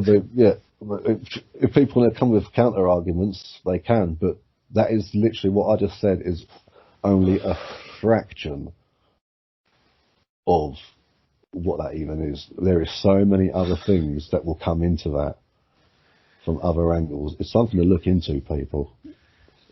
I mean, it's a great author everyone should check out is Paul Stamets, who is like a mushroom king. And then you've got other people that you can listen to, like Graham Hancock, or the works of Terence McKenna. And this goes back so far, William von Hippel. And even old philosophers, they talk about, like, the body of Christ, and, Christ being the mushroom and everything. They eat it, and then they eat the body of Christ and then worship him. I mean, isn't that just eating, today our daily bread? They used to call mushrooms bread. Yeah. And, they would eat them and then go on to have their sermons. I mean, and everything changes in the translation. It's not a far cry. And I don't know how much evidence someone needs to say. I'm not saying like everything we've said, and they're like, oh, if you deny this, you're an idiot, because obviously there's a million counter arguments too. But I think even just what we've given so far, even just it being a tiny decimal fraction of all the information that's out there, it's enough to make you think to yourself, this is at least plausible and is worth looking into. Yeah, surely. Like just your argument. Sorry, just the part where you said a minute ago, but a bit really got to me, and I thought, wow, that's fucking so true. Because we know from previous episodes that mushrooms are fucking clever. Whether they're sentient or not, it remains to be seen. Well, this is the thing, because it's like, how do you explain something as intelligent? Because we only measure intelligence by the human concept. That's right. I mean, mushrooms may have something else entirely, and we already know that they're capable of spreading information across huge areas. I mean, we've touched on it before, where they will have symbiotic relationships with trees by giving them information, and then this data, which is a type of spore, I would imagine, or a certain like chemical, gets embedded into the tree, which goes into its fruit, which the birds eat. They take that information away with them, and then the birds, through instinct, will know where to shit out this tree, so this seed, so it can be planted in the exact right place for that tree to grow, because a mushroom told it to. Yeah. Do you know what I mean? This is what they're capable of. This is just everyday shit. This is to them. That's going downstairs and picking up the letters off your fucking doorstep to see what's going on today.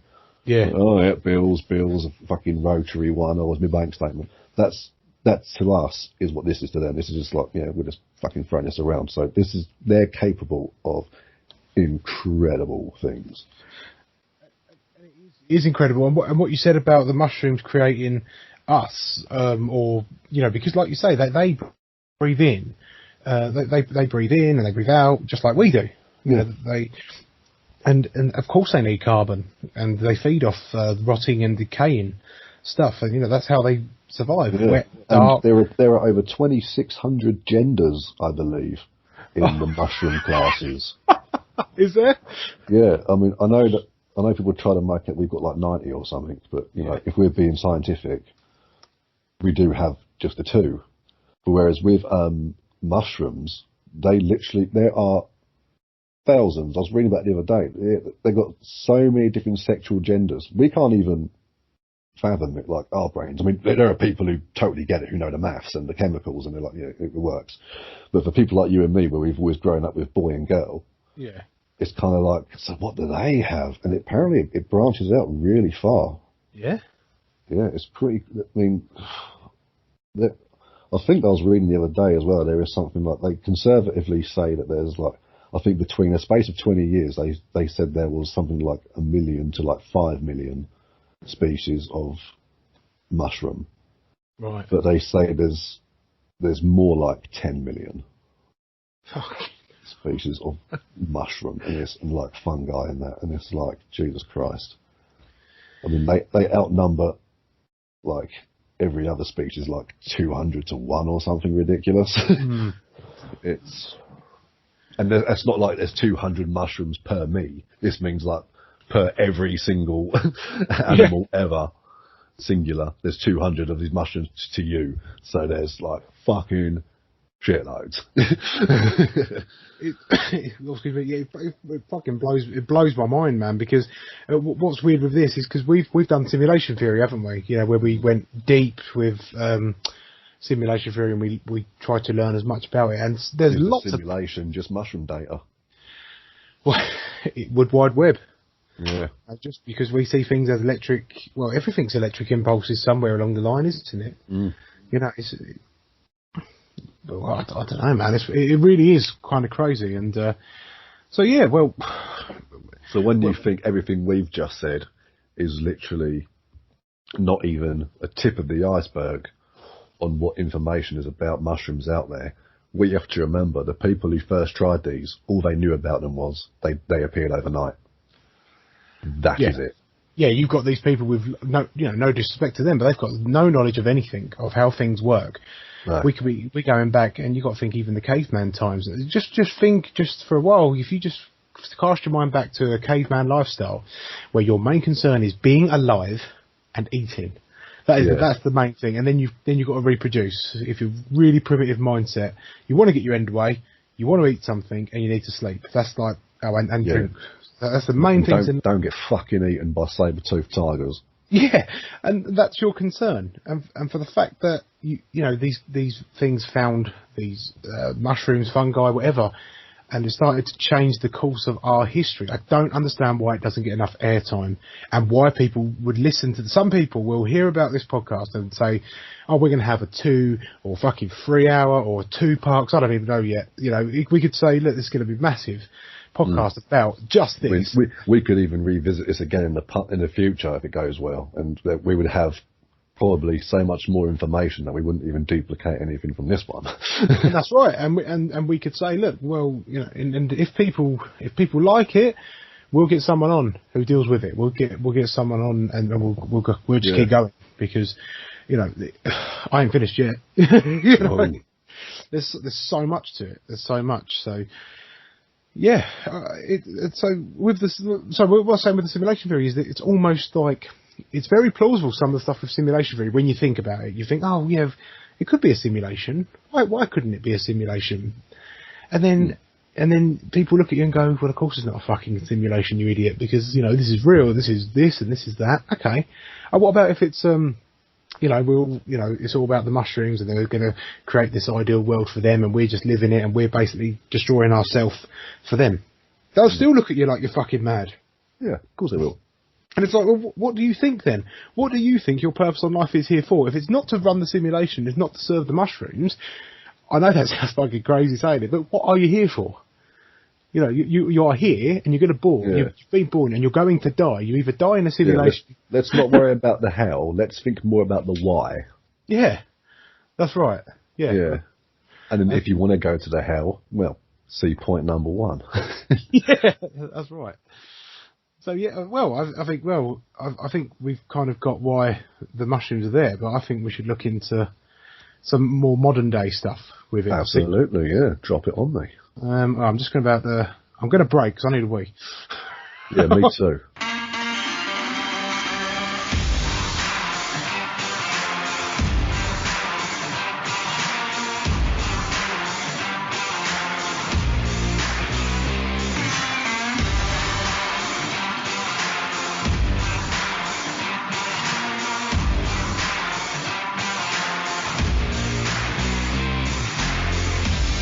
Right, so here we go again.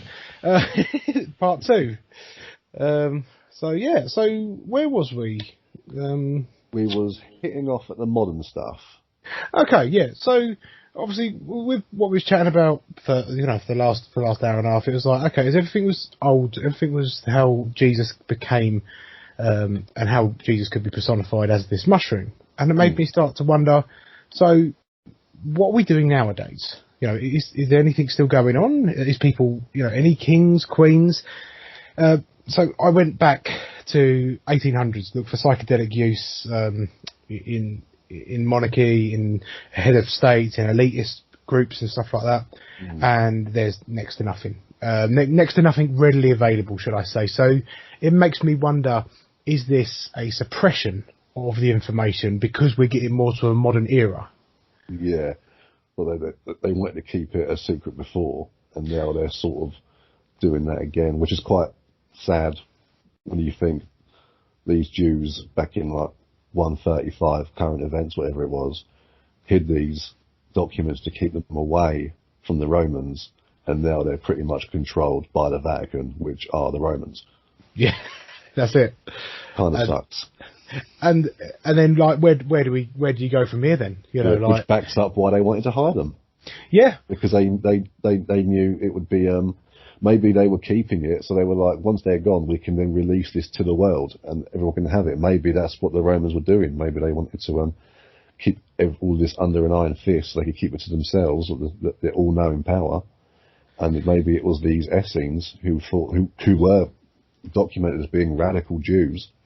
Yeah, could have been the ones who were like, no, this needs to be made public. Maybe they were the first anonymous, you know, and it was the Romans trying to keep it a story with the whole sort of Roman Catholic faith with the Bible. Maybe they changed them to make it more fitting with human modern ways of thinking rather than this pagan rite. Well, and that's it, man. And then this is where it led me down. So I'm trying to have a look, like nowadays. Have we got anyone nowadays actually doing it? Well, I know, like in pop culture, we have like Alice in Wonderland, which is very, very much about psychedelics and the mushroom experience. Yeah, and but really, apart from that, and obviously we had the movement a whole sort of bourgeoisie sort of movement where your cultural cunts were coming out and be like, oh yes, we get together and do mushrooms and drink mushroom tea and we talk about Marxism and that whole sort of thing.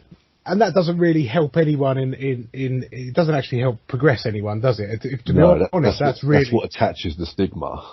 Yeah, and it's kind of actually repressing more by doing stuff like that. You're just repressing the use of the mushrooms. It's like people who are listening to this are going to probably just think, oh, it's just a couple of stoners trying to justify taking drugs. And it's like, no, that's unfortunately, you are right. It is stoners and things like that who have kind of given this thing, like with the whole sort of, oh, let's do some shrooms, man. And it's like, yeah, they're great fun. And, I would love to do ayahuasca.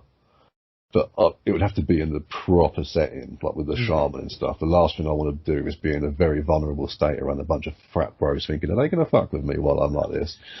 But, but it is because of that sort of thing that people look at drugs and think, oh, it's just something silly. But when we talked about how we looked at it earlier, from the time that it came out, it wasn't a matter of partying. This was sacred rights. Yeah. And it is, I hate to be a party pooper, but it is the recreational users who have kind of given it the sort of lack of airtime that gets it brushed behind the carpet. It's just, oh, don't listen to them, they're just a bunch of hippies looking to get high. Yeah.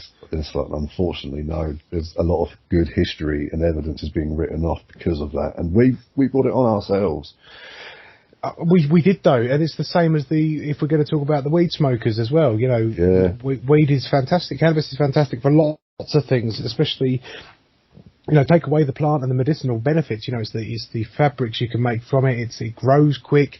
It's structurally sound and strong as well. The branches, when they get bigger, like the hemp trees and other derivatives of it, are fantastic plants, and they're very good because they grow very quickly as well. They're very good for getting rid of pollutions from the air, but people just write all this off because of back in the 60s and things like that, where everyone's walking around and the stoners have got these, they're all like, they're off their heads and just, being menaces. That's actually fucked us up because we're not, I'd love weed to be legal, of course we would. But actually, it isn't just about, because I'm not being funny, guys, don't come fucking, arrest me, but I can get drugs anyway. I can get drugs whether they're illegal or not. So it doesn't really bother me. They've been illegal all my life and I can always get them if I want them. Yeah. But I don't like the fact that there is people with cancer and there is people out there who need fucking pain but have to have meds thrown down their throat because the cannabis has got a stigma attached to it. And the stigma is attached. And the original stigma that comes from it, but the reason it was illegal in the first place wasn't even because of the abuse of it. It's because they literally patented the hemp plant as their product that they were selling these people at the time. I can't remember who. It's worth looking up though. But for the people at home. But yeah, to sell and have marijuana, the main thing that made it illegal, it was closer legally to copyright infringement. Right. Because you were selling a patented product, even though it was just a plant. This is how loose patent law were. Yeah. That's the reason it was illegal, because it was being used outside of their patent for other purposes. And they were like, no, that's illegal, you can't do that. And then, of course, that's the reason. But it's not its narcotic value that has anything to do with its legality. It's literally this bullshit fucking law that they put on it. It's like, oh, we've patented a plant. And that's where it comes from. And then, of course, then you got the Reagan administration who was like, oh, drugs are the devil's cigarettes. If you're sucking on a joint, you're sucking off the devil. And all this sort of stuff. And he was like, oh, marijuana will make you give birth to deformed children and shit like this. And that's what made it even more illegal. And that's why its THC content is illegal, based on bad science. And there's also, but this isn't. But like we just said, this is all fact. This isn't just stoners sitting there going, "Oh, this is why, because mean old people won't let us party." These are the reasons why, and whether you're a stoner or not, these are the facts.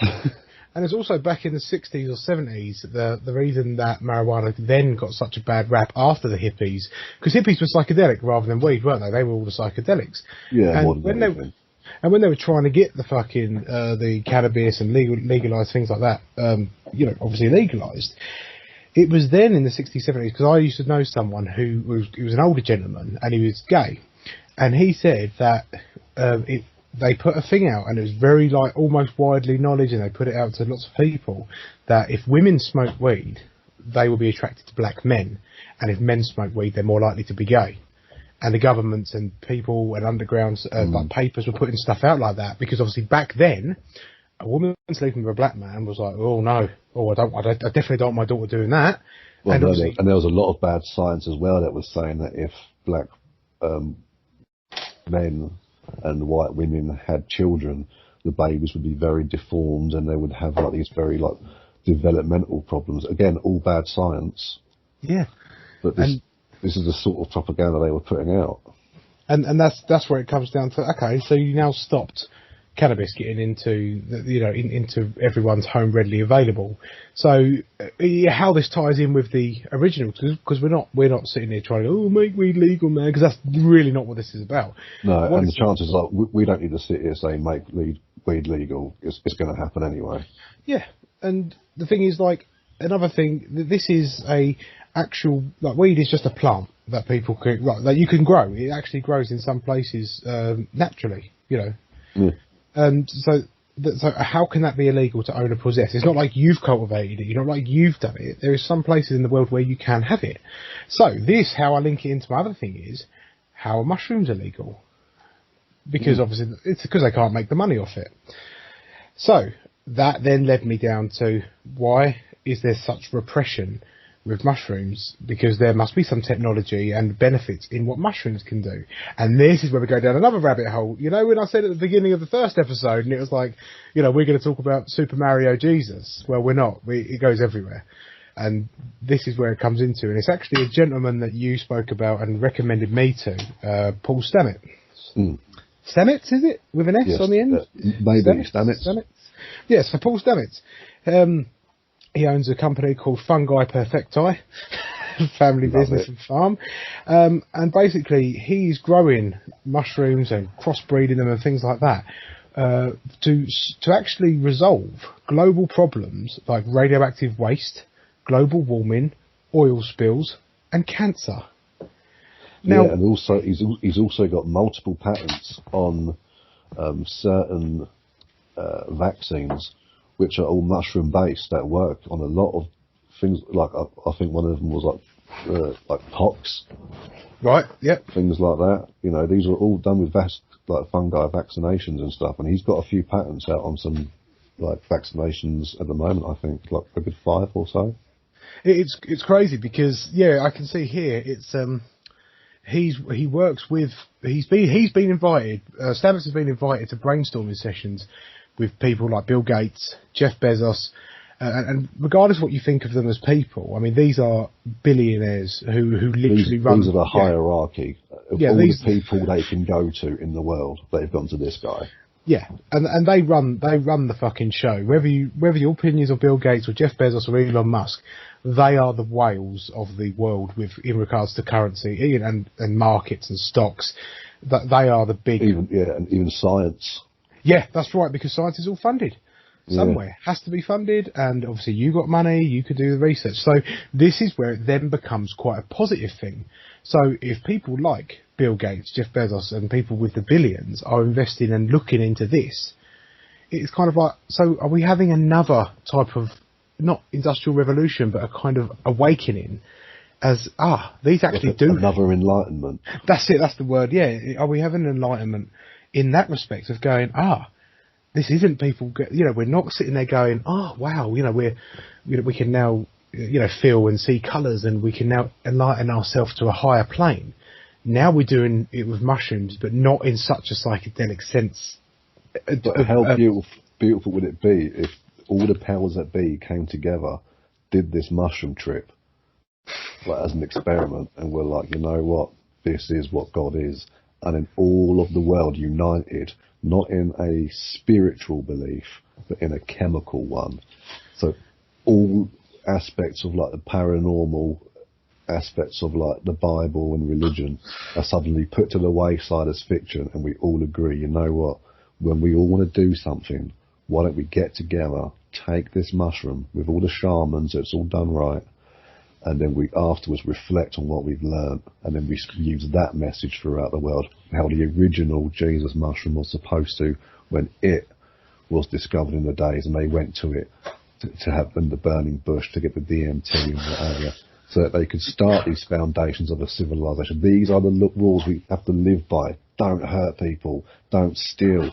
Don't fancy your neighbour's other half. Don't do these fucking shit. Don't kill people. Let's do this thing. And then the other people come and they want to mess with it. What's this? Don't tell them what it is. It's ours. It's our secret. We can't have them have it. But then maybe it was keeping it to themselves that broke this down into this terrible thing they want to do. And maybe that's why. Because if the Romans found out that they didn't, if they tried to hide it in the first place, so that the Romans couldn't mainline it, and they made it for everybody. Maybe this is the goal. It wasn't a matter of, oh, my God's the real God, your God's the real God. No, this is God in my hand. I am holding it physically. You can eat this and see it for yourself. If maybe that's the one true God, and it's that we have to get over, to get together and finally unite and focus on not on mysteries of the past, but the mysteries of the future, because that's where we're headed. Fucking bang on, mate. Exactly my thoughts, but actually said, more coherently. That is exactly what I was along the lines of. Like, if you got the world leaders and people like that to go on that trip, or just even microdose, or even just something, if we could put religion and things aside, you would have another great step, like we did back in the day, where we was like, wow, we can do this now. Yeah. Just each of those revolutions. Like what was it? There was the cognitive revolution, the cultural revolution, the religious, spiritual revolution, things like this. This could be another one of those stepping stones. The industrial revolution, the Enlightenment. This could be like the step of all steps, like you say. Imagine if you don't have to argue about gods. Yeah, no more wars based on whose guy is the right one. Yeah, and this is my invisible sky wizard Sauron. Yeah, well, mine's Gandalf, so fuck you. And then they just start killing each other. It's like that's what you're doing. I mean, they're no better than Trekkies and Harry Potter nerds. They are basing their entire life values around a fucking novel. But if they actually went to the fucking source, these amazing mushrooms, and were like, let's just cut out all the bullshit and go straight to the fountainhead of what this is all about. And where we ultimately come from, that we know for a fact, we ultimately come from mushrooms. If we just go straight back to basics, that little primitive cell, and we just put all the bullshit and all the substantial nonsense, like the material mind and all that, go back straight to our reptile brain, just be there together, make it happen, and then just be like, no, that's something we all shared, that was spiritual, that doesn't conflict with one another. That we can sit down and talk about, like, what do we think comes from this? And there might be conflict and disagreements over that. We don't know. It's not foolproof. Of course it isn't. Of course not. But at the same time, I think there would be a lot of, breaking bread, for lack of a better phrase. Yeah. Yeah. You know what I mean? I think some bridges will get mended. We still might have a little trouble with the Middle East. But if we say to them, look, this is your credit, boys, this is like one of the main things in the Middle East. This is where this whole thing started. Give it a go. You guys, you're the ones. You're the one who gave us this great thing, and I think it could be the unity that finally makes us, like we said, put all the bullshit aside and go, right, you know what? That's all immaterial now. What it's about is going forward, and that's what we need to worry about. And I'm not saying ignore the past, because you have to know where you're going, and the only way to do that is by knowing where you've been. Yeah. So there's always going to be there, all those lessons, but that's what they should be. They should be lessons, not habits. Yeah. And we can just look at all that and just go straight forward from that and just be like, oh man. And that's it. And that's it, man. It would solve so much, I think. Yeah.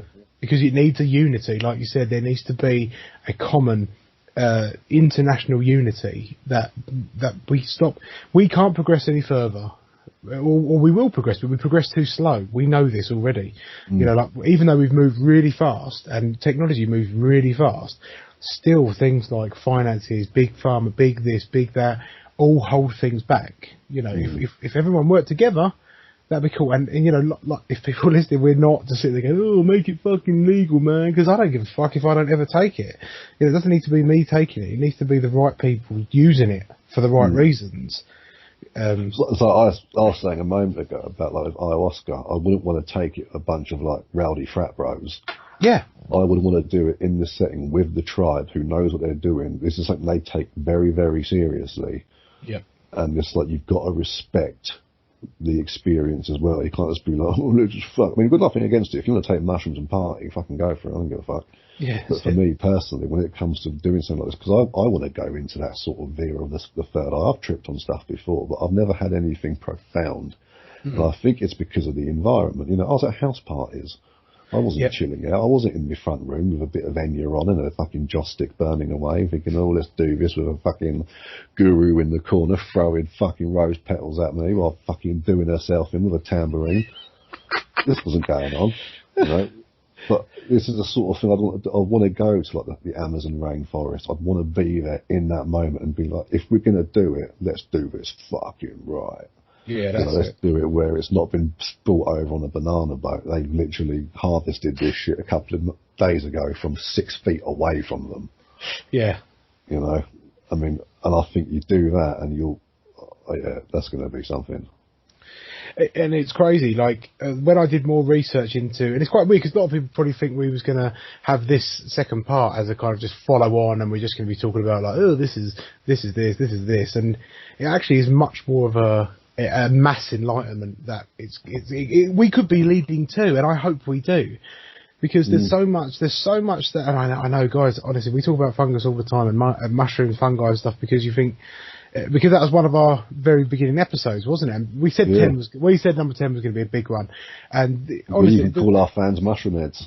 That's right, because if you know how the mushroom system works and with the Wood Wide Web and with stuff like that, it's crazy. Like there's and this takes us to things like Taoism and like the future like machine religions where people now are even practicing. They want to put all their they want to live on forever by putting their conscious state into like a recording as such, as data, so that they can live on forever in the cloud as such, as a society and sentient being. But isn't that all a mushroom does? Yeah.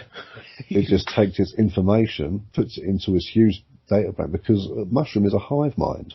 Yeah. And it's all connected. They all speak to each other. I mean, there's probably fucking mushrooms over in Australia that are picking up spores that are coming from us just across the thing. And no matter how long it takes them to get there, on the winds and who knows what else, and in the water and whatnot, and a lot of it gets lost on the way, but there's information going all the way around the world between mushrooms, and they just get everywhere. And this is exactly what we're trying to do. That's what they call the Wood Wide Web. And it's only a small portion of what it's capable of. And here we are just, you know, trying to do the same. We're trying to take in all the information we can to see where we can go from here, just like the mushrooms do. But that's what the thing is. They don't need any, like, we're like, oh, mushrooms are just fucking plants on the ground, because a lot of people just see them as vegetables and, like, you know, they're just but that, honestly, like, if we were talking about a level I ate a bunch yesterday with me monkfish. Yeah. I've got some tonight with me fajitas. Thank you very much. Happy days. But they are completely sustainable as well. You know, you can grow mushrooms. You can literally grow mushrooms very easily. And there's so many other things as well that people don't realise that they do, which is kind of funny. Like, there's enzyme. Mold is just mushrooms. This is fungus. Yeah. And what's mouldy bread? Penicillin. Yeah. One of the most important medical discoveries in history. Not even fucked about with. It's just bread that's turned mouldy. Yeah, that is where it comes from. Yeah. That is what it is. And there's also enzyme. Fleming, that was, wasn't it? It was, yeah. Won a Nobel Prize for it, didn't he? Yeah. As he should. Which is what they also think turned the tide in the World War II of the Americans versus the Japanese, because most people were dying of infection, but the Japanese didn't have penicillin and we did. We had antibiotics, they did not. And that's it. People were dying of silly things, though, weren't they? Yeah, like a splinter.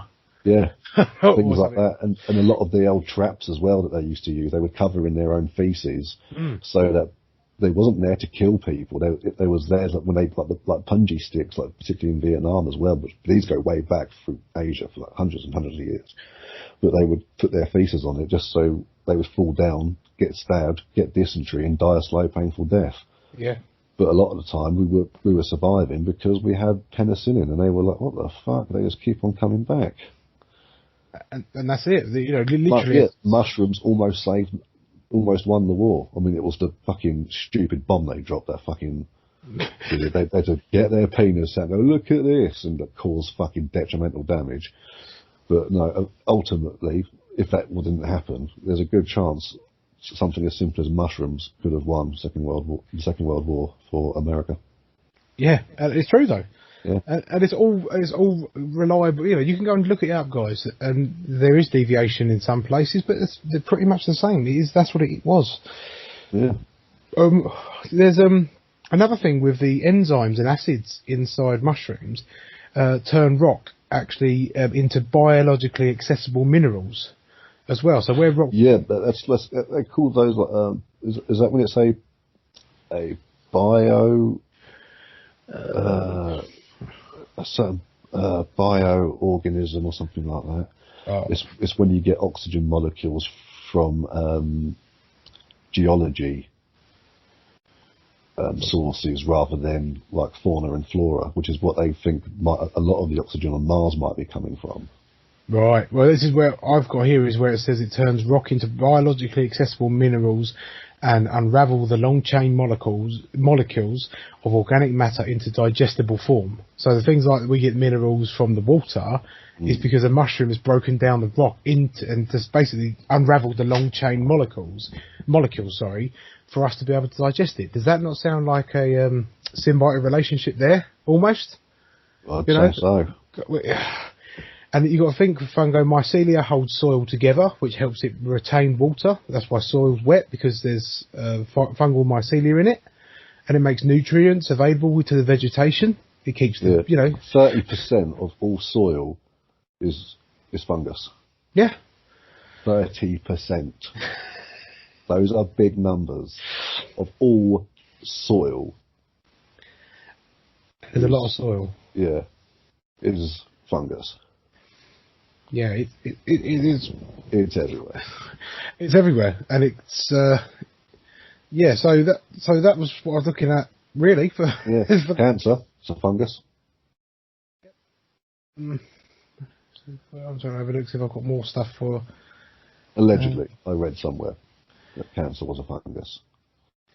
Well, I know the cancer is just cells that just keep dividing and dividing, don't they? They just keep going and going and going without. It's like a lot of people, they'll have like one of their like liver cells will break off, and then somebody will go around and it'll attach itself to a lung and be like, "Oh, I'm back on an organ again." Yeah, I best make a liver here, and of course that's what becomes the cancer growth. Yeah. And which obviously isn't good. Yeah, no, but apparently it works in the same way as fungus and spores do when it comes to attaching and growing and certain things. Which would make sense in that kind of sense. Because if a fungal spore goes off and thinks, "Oh, is this my new home?" Oh yeah, it's got soil. I'll attach myself to this host. Yeah, happy days. Let's go. Like the cordyceps. You love the cordyceps, didn't you? Yeah, they're mental. Let's see. I did have a good thing about modern day uses for. Where is it? Just because, obviously, like I say, I don't think we're going down. It gets used a lot in like even just like home remedy stuff as well, doesn't it? Yeah. Like if you need to, I think like cordyceps people have to help them sleep. Oh really? Yeah, I believe so. Yeah, and I know there's that one lion's mane as well, which is meant to be quite energising. I bought some coffee. Yeah, that's what I was going to say. Yeah.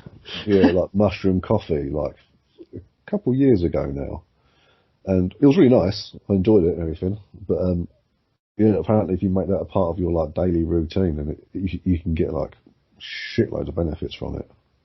So is it like when it comes down to that lion's mane? Because I've seen it in coffee and stuff. What is it? They literally put lion's mane mushrooms inside, Yeah, like just in the grounds. yeah, I believe so. Oh fuck But me! but a lot of them is literally a coffee just made from things. It's like a coffee drink sort of thing, Oh because they some of them naturally have like chaga as well. I believe has a natural caffeine to it, right. and like they'll do things like chaga and lion's mane. So they seem to be the popular two. Those like the daddies, it seems, when it comes to like mushroom supplements. But yeah, they make this caffeine based because it's quite dark and robust as well because it comes from like wild mushrooms.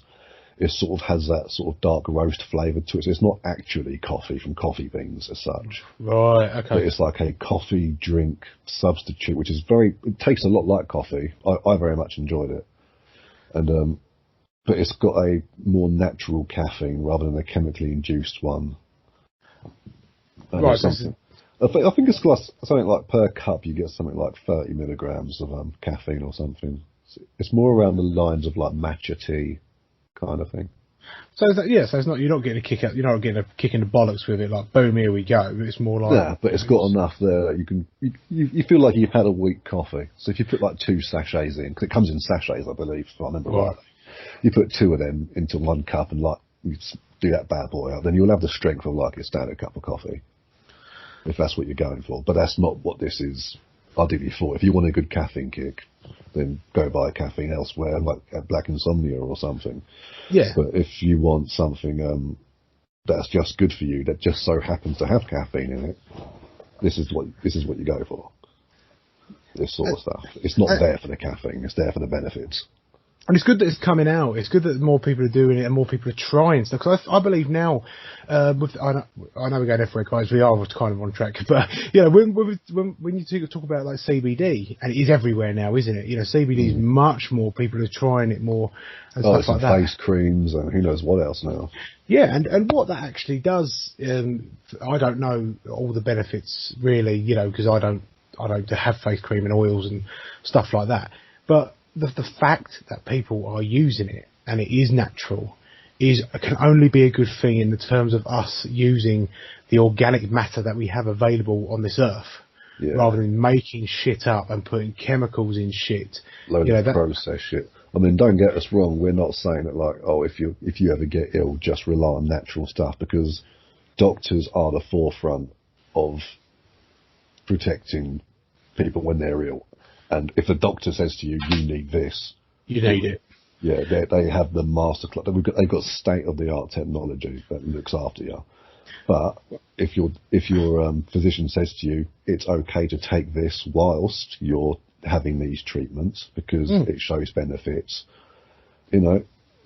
medicine comes from these places. Like Dario Agree and some people go, oh, but what about Eastern medicine?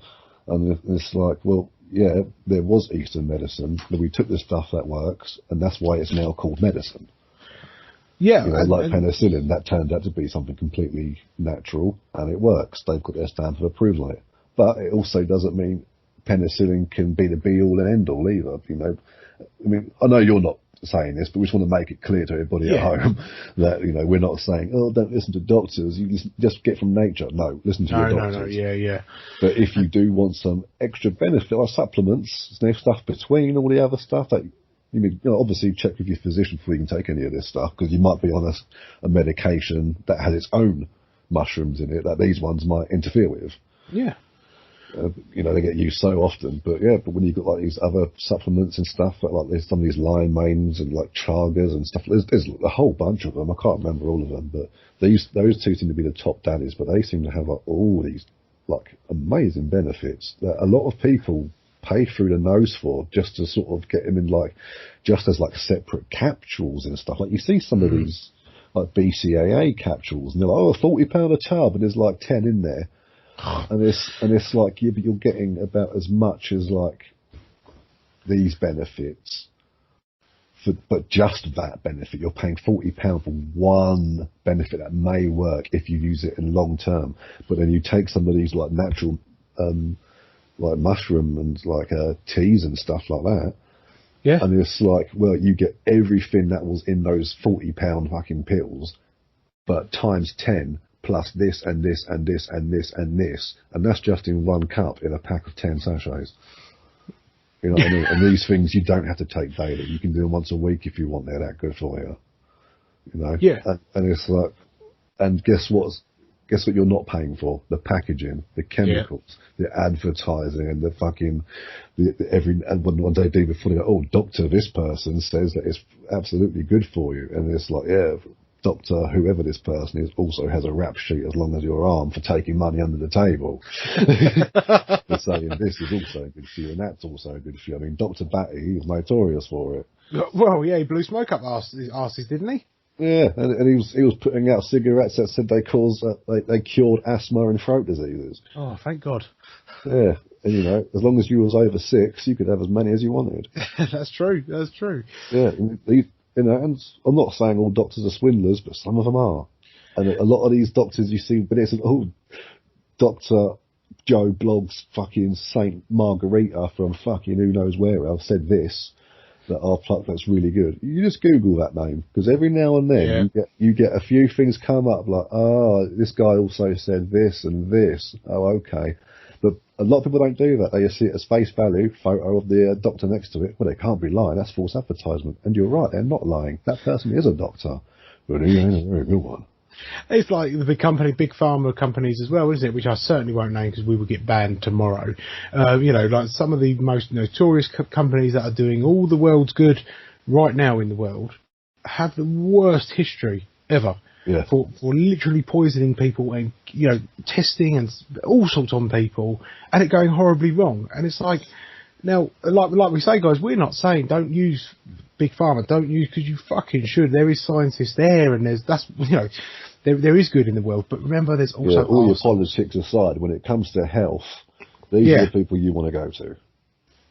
That's right, because at the end of the day, if you're on death's door and you're going to fucking, you know, and you're not in a good place, and keeping you alive longer to pay the bills is kind of their job.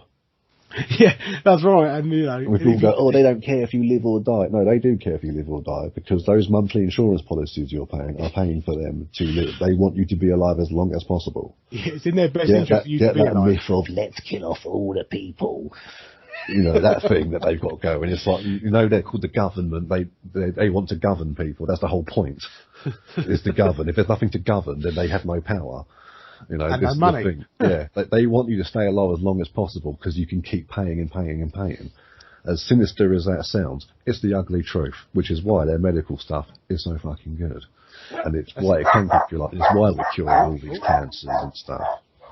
You know, so go to these people. But if you don't need to go to them because you're a good body of health, or you're on medications where you can take other stuff like this, and they've said you can, mate, get on it. I recommend it more than anything. I love a supplement from time to time. I don't go mad on them. I haven't based my life around. I probably should a bit more. But, you know, what can you do? Yeah, exactly. But, you know, maybe in some time, maybe I'll be like, okay, well, maybe I'll start having a bit of this. Maybe I'll start having a bit of that and start seeing what those real effects are. And then I can be like, look, you know, I have even more education on this. But until then, you know. And that's it. And there's so much, like, I looked at, like you said about the penicillin thing, just a moment ago. Oh, and apologies just then, guys. I've got a new dog and he decided to bark loads just a minute ago, but I think he's quieting down now. So in regards to the penicillin stuff, I read, where was it? Where are we? Okay, so Pharmacology Research Today has 3 main areas of research. Yeah. So yeah, research pretty easy. So it's antiprotozal, antiviral, and antifungal strains. That's what they focus on mostly within penicillin research and fungi and. What was the first one again? Antiprotozal, but zoal on the end is ZOAL. Yeah, I don't know what that is. So I'm guessing antiviral and antifungal is literally like we get rid of viral and fungal infections. Fungal, yeah. But what does that first one cover? That's a good point. Actually, what is antiprotozal? There we Like go. you're getting rid of athlete's foot, that's like an antifungal thing, isn't it? Yeah. And then like your bunions and whatnot, and then you've got your antiviral, which is obviously your COVIDs and your who knows what else is. And like your pox and all that. Protozol. Who's that? Okay, that's weird. It looks like it's only. Do you reckon antiprotozol maybe like a sort of helps with like your biome, maybe? Like your microbiome? Like the good bacteria versus bad, maybe? Protozoans, or protozoans, they're called. They are. They inhibit the growth of organisms. So it looks like they slow down. Or they like your autoimmune diseases and such. Yeah, that's by the looks of it, of what my brain can see here and read just very quickly. That's what it looks like they do, and an antiprotozol drug goes and stops them. So they go and kill. They go and kill the growth. They kill them. They kill the organisms that are inhibiting the growth of cells. That makes sense. So with that there is lots of medicines, and I won't read them all out because some of them are just like words mashed on a keypad. But it does, when you start looking and thinking, okay, so let's just have, these are all derived from penicillin. This is why Fleming's research, like you said, is so fucking important for what he's done. I like it to get rid of like have an antifungal thing, like to get rid of fungus, they're using another fungus. Well, it's better the devil we know, isn't it? Yeah, fighting fire with fire, baby. That's it. So we've got things like penicillin mold. So it comes from, we've got solomargine, and that's basically a cancer drug. There's another one here called asparaginase, which is a drug for leukemia. That's all come from penicillin. We've got cholesterol lowering drugs like statins, all come from fungi, from penicillin. There's literally so much stuff. Diabetic medicines come from it. There's therapeutic effects. There's central nervous system diseases that can be helped with it. Even what's it called? Ergot? What was it called? Yep. That's being used for antifungal, immune suppressant drugs and stuff like that. I mean, some words are just so big, I'm not going to give them a go, but there's real diseases out there right now that are being cured by penicillin, and doctors and scientists looking at penicillin. And guys, penicillin is a fucking fungi. It's mold. It's a mushroom. Yeah. It just literally grows on bread. Yeah. And things. They found it like there was a type of vegetable, like I can't remember what it was, like an artichoke or something like that. And they found penicillin was growing on there too, but it was a strain of penicillin that was 200 times more potent. Nice. Yeah, and this is what really lifted it up. And this was a little while after Alexander Fleming discovered it. I think this was a good few decades later that they found it, which is why it made such a detrimental difference in World War II. And yeah, man, it was like, this is the thing, when people get put in these penicillin drips in the hospital where they're sat there ill, it's blip, blip, blip, dripping into them, they're giving them mushrooms. Yeah. And literally. And people don't take that synonymous like, oh, they're taking mushrooms, man. No, they're literally taking mushrooms. Yeah. To get better. Yeah. And it's like, there's another thing as well that they can be used for, which is really clever. There's, basically Japan, noticed that there was a deficiency in their, in their population of pantothenic acid, vitamin B, vitamin D, and phosphorus. So what they did, they put almond mushrooms, which are really rich in these vitamins and minerals. They put that in the feed of their cattle.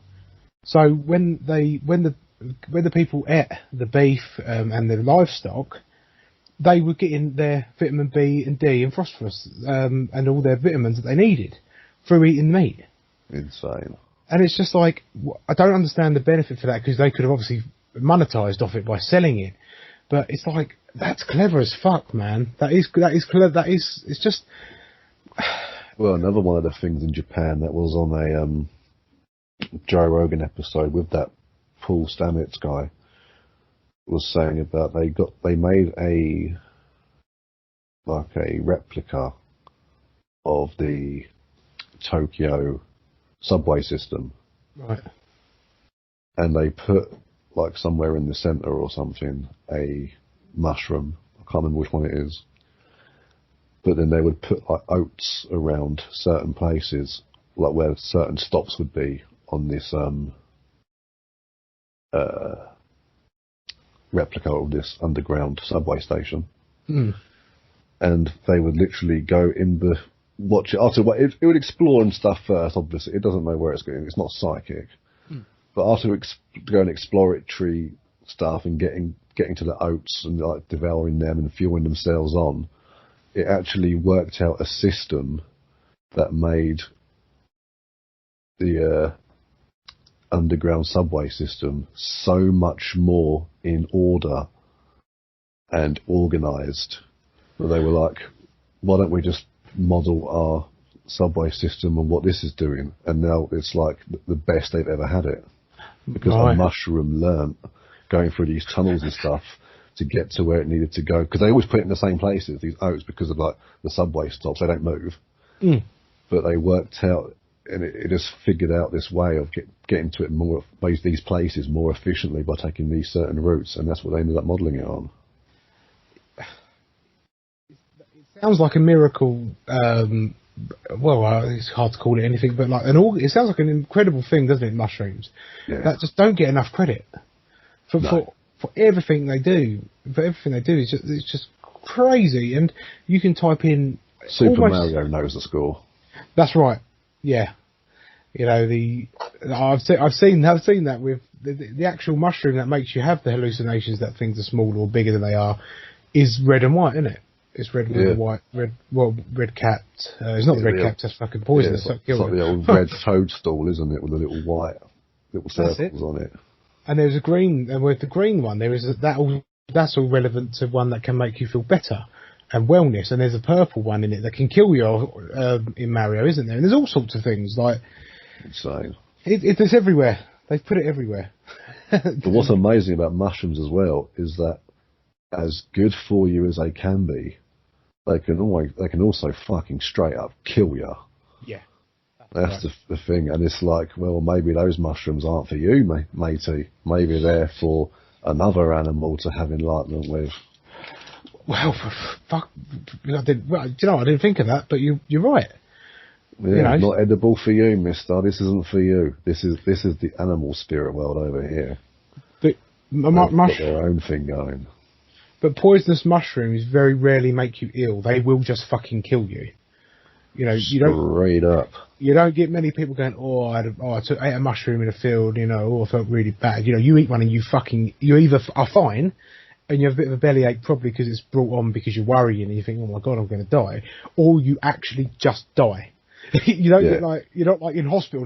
I don't hear it. Like, I'm not going to say I've never heard it, but you don't hear people being, he's laid up in a week because he ate a dodgy mushroom. He's in hospital on life support. No. If it wants you dead, you're dying, mate. See you later. You have been deleted from the simulation. We'll just wipe you out. Yeah. So it's crazy that you think about that. Actually, that they could just be. They are the be all and end all of our existence. And that's kind of where we've been. There's also a really, really interesting thing which I think is quite good. The leaders of the medicinal psychedelics at the moment is Israel. Well, there you go. Yeah, man, they're the ones playing. It's called a company called Cytec. The doctors, nurses, academics, investors. All people like that, and they're interested to see how MDMA, which is obviously ecstasy, but more like psilocybin, magic mushrooms, can treat psychiatric conditions, post-traumatic stress disorder, chronic depression, and also this is really cool. This is really fucking. I've never thought about this, but psilocybin they're using to treat end-of-life terror for terminal ill people, and it's like. Yeah, I've seen about that, and that's also the same sort of thing they do to help with PTSD with like ex-soldiers and stuff too. Right. Just taking away that fear and being like, you know what, man, it's bigger than this. It's bigger than you. It's all good. And it's like, it's got quite a romantic link to cosmic nihilism that we've talked about. on the show before. You know, it just goes to show you, it's like, look, you're not everything. You are a tiny part of it. Just do your bit. But it's be that little pebble that makes the big splash, yeah? Fucking let's get in on it. But this is a fucking something that grows in the ground, readily available almost anywhere in the world. Yeah, it's not being doctored or added to. This is just there. This is its organic fibre. This is its You pick DNA. it up and eat it. You pick it up and fucking eat it, and it can make you stop. Like someone like that here, the end of life terror for terminal patients.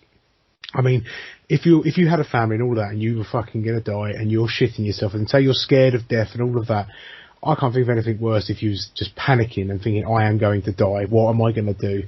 And there's something in the ground and free to almost. You know, it's going to take a lot to fucking start farming it, you know, and stuff like that. And it's like this can weirdly save people's life, but it won't. It will save their fucking spiritual mind before their death. Yeah, it could save the bees as well. Yeah. That's it. You know, Paul Stamets on his, what was it, fungi perfectile or something? Yeah, that's it, fungi perfectile. Yeah, he does save the bee stuff in there as well. I mean, I don't know the science behind it, but I know there was like these different types of mushrooms, one of them which helps with pollinators because it gives off a secretion, like a hormone or something that attracts them, and then they get like the syrup which helps them supercharge. And it just sort of like keeps them going. It's like an endless supply of like bee fuel, but there's loads of other stuff to do with it as well, like how it helps with like pollinators and symbiotic relationships and stuff. The mushrooms control the world. Yeah, and people just don't want to hear it because they think you're fucking crazy. Yeah, but when you look at any of this, all the biology through evolution, all of these animals that we have running around, they started off as mushrooms. They just grew in different places and adapted to what was around them, but they still kept their original form behind as well to watch the fault. Yeah. Yeah. You know what I mean? They're like, well, that's what we've created, so let's see how it gets on. Let's see what it does. You know, and the information spread all between the mushrooms. All these spores that get around with cross-pollination, they're helping the pollinators, all mushrooms, you know, they're filled with vitamins, so when they get eaten, I mean, you eat one mushroom, you shit it out later on, it's growing like 100 cousins. It don't That's look it. like. No. It's life after death. It's not the, see, this is why life after death, I think, is one of those things we can say is real. Not in a conscious way, like, oh, I was over there, and now I'm over here. But in the matter of, like, energy and information. From death comes life. That's what happens when we rot. We turn back into mushrooms. Yeah. We're just passing on information, and that's all this is. And they're doing it in different forms. They're like, okay, well now this plant's come from being a mushroom. It's now this. We can use that for that. And this isn't like a far-fetched conspiracy theory. This is science. It is all there to look up. This is free for all of you to find out, and free for you to enjoy. Yeah. You know, and it's just like you say, this thing just comes out of the ground. It's like, oh, we can do all this stuff.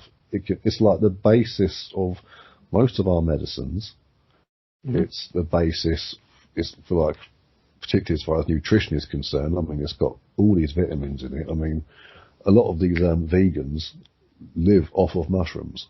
Yep. A lot of plant-based diets are mushroom-based. I mean, even the soil, we bought some new compost in the week.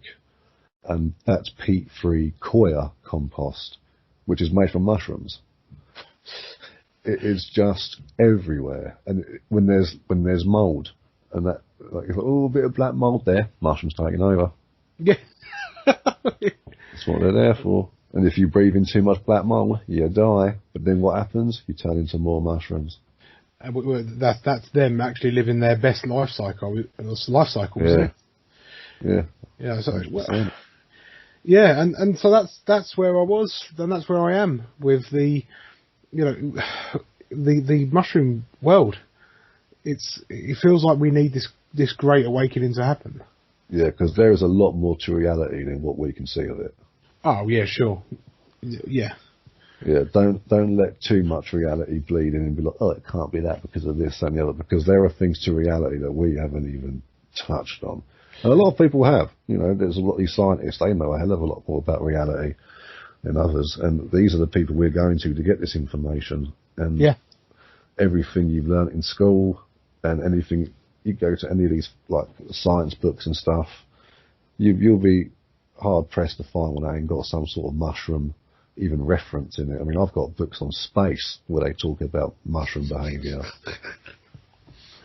You know, and it's just, I mean, we touched on it earlier on Mars. Yep.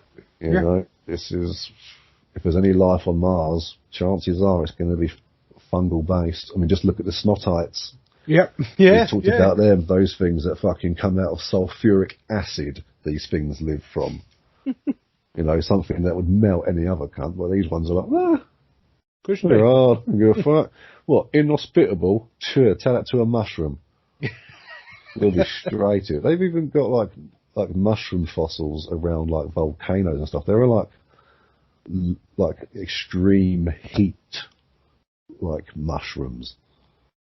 They're just like built to like they're like tanks, and they're like, don't give a fuck. You go anywhere, you'll find mushrooms. Yeah, you really will though. Yeah, it doesn't matter what the climates are. You'll find mushrooms on Everest, mate. You go out there, there'll be some.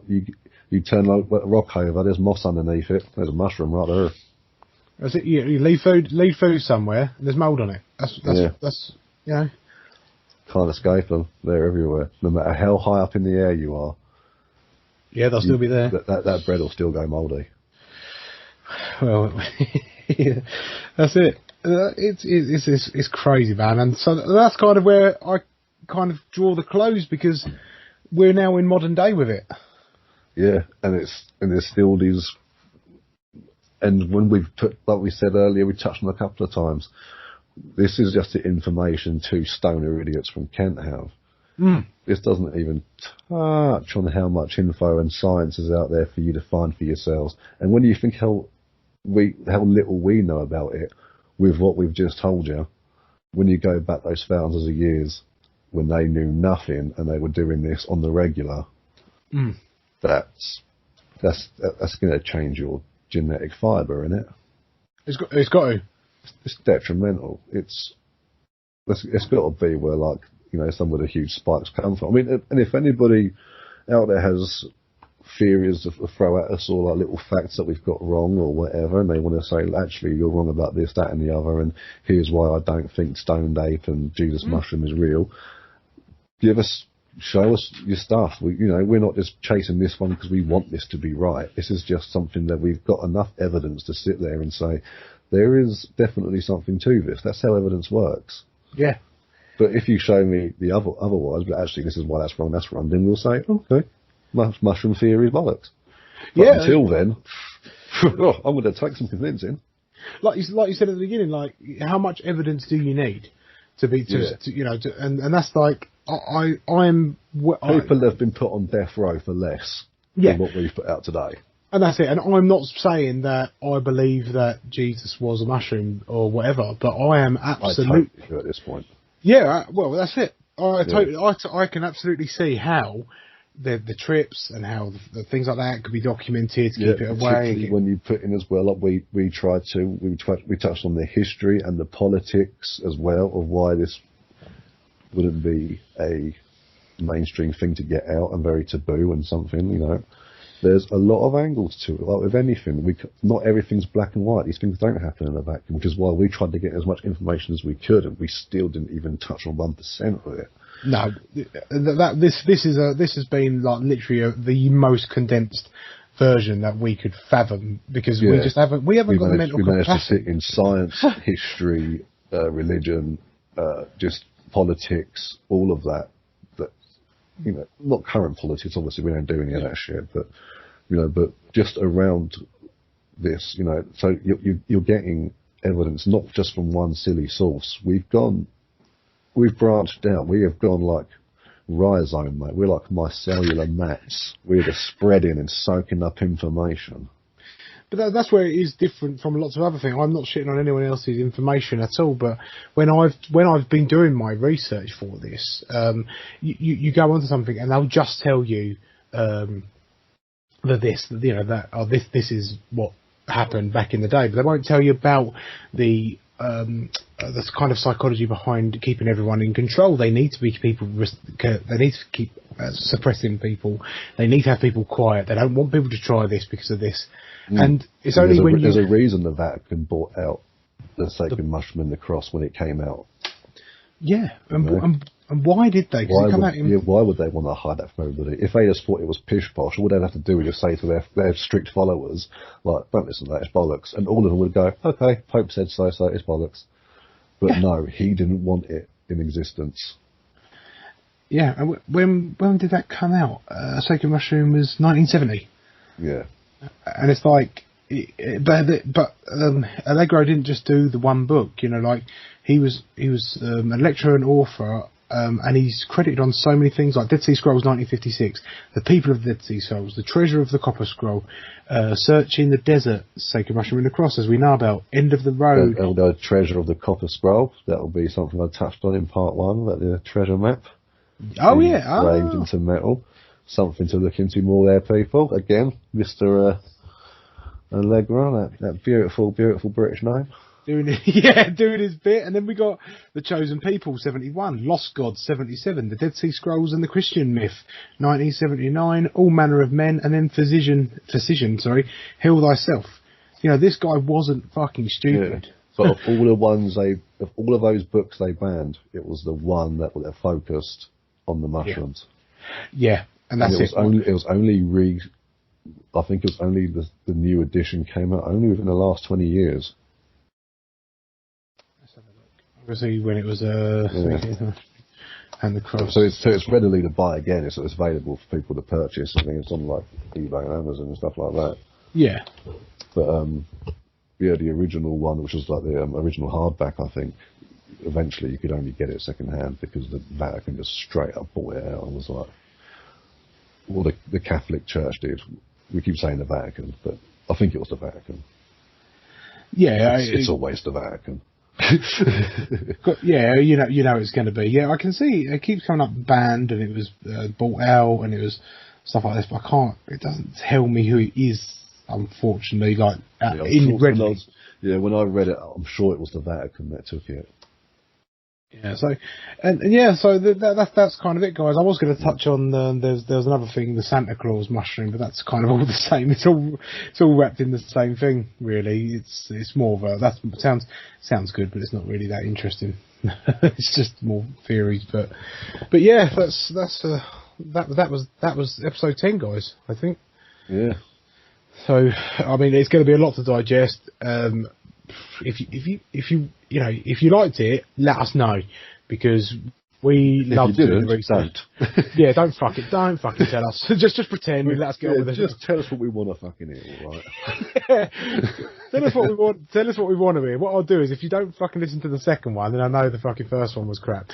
But yeah, no, it's cool, man. Let us know if you like it. We can do more long ones, like where we focus on one topic, because it's good for us. If you, I know lots of people have commented before and said, you like it when we mix and match everything, but I think in the long ones, what we do like this, we can do, because we do history, we do the sociology behind it, the psychology, we do, not current affairs, but we do the affairs of the times of things. So I like to think we're very topical.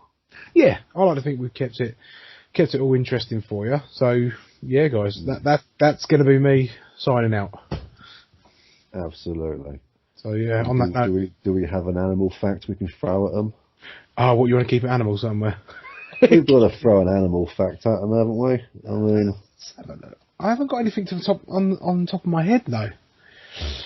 Let's have a look at old Google. Type in random animal facts into Google. See what it says. You've got to have something, guys. You got to end it on animals. Otherwise, you go, oh, you called Tales of the Animal Kingdom, and you didn't tell us an animal fact.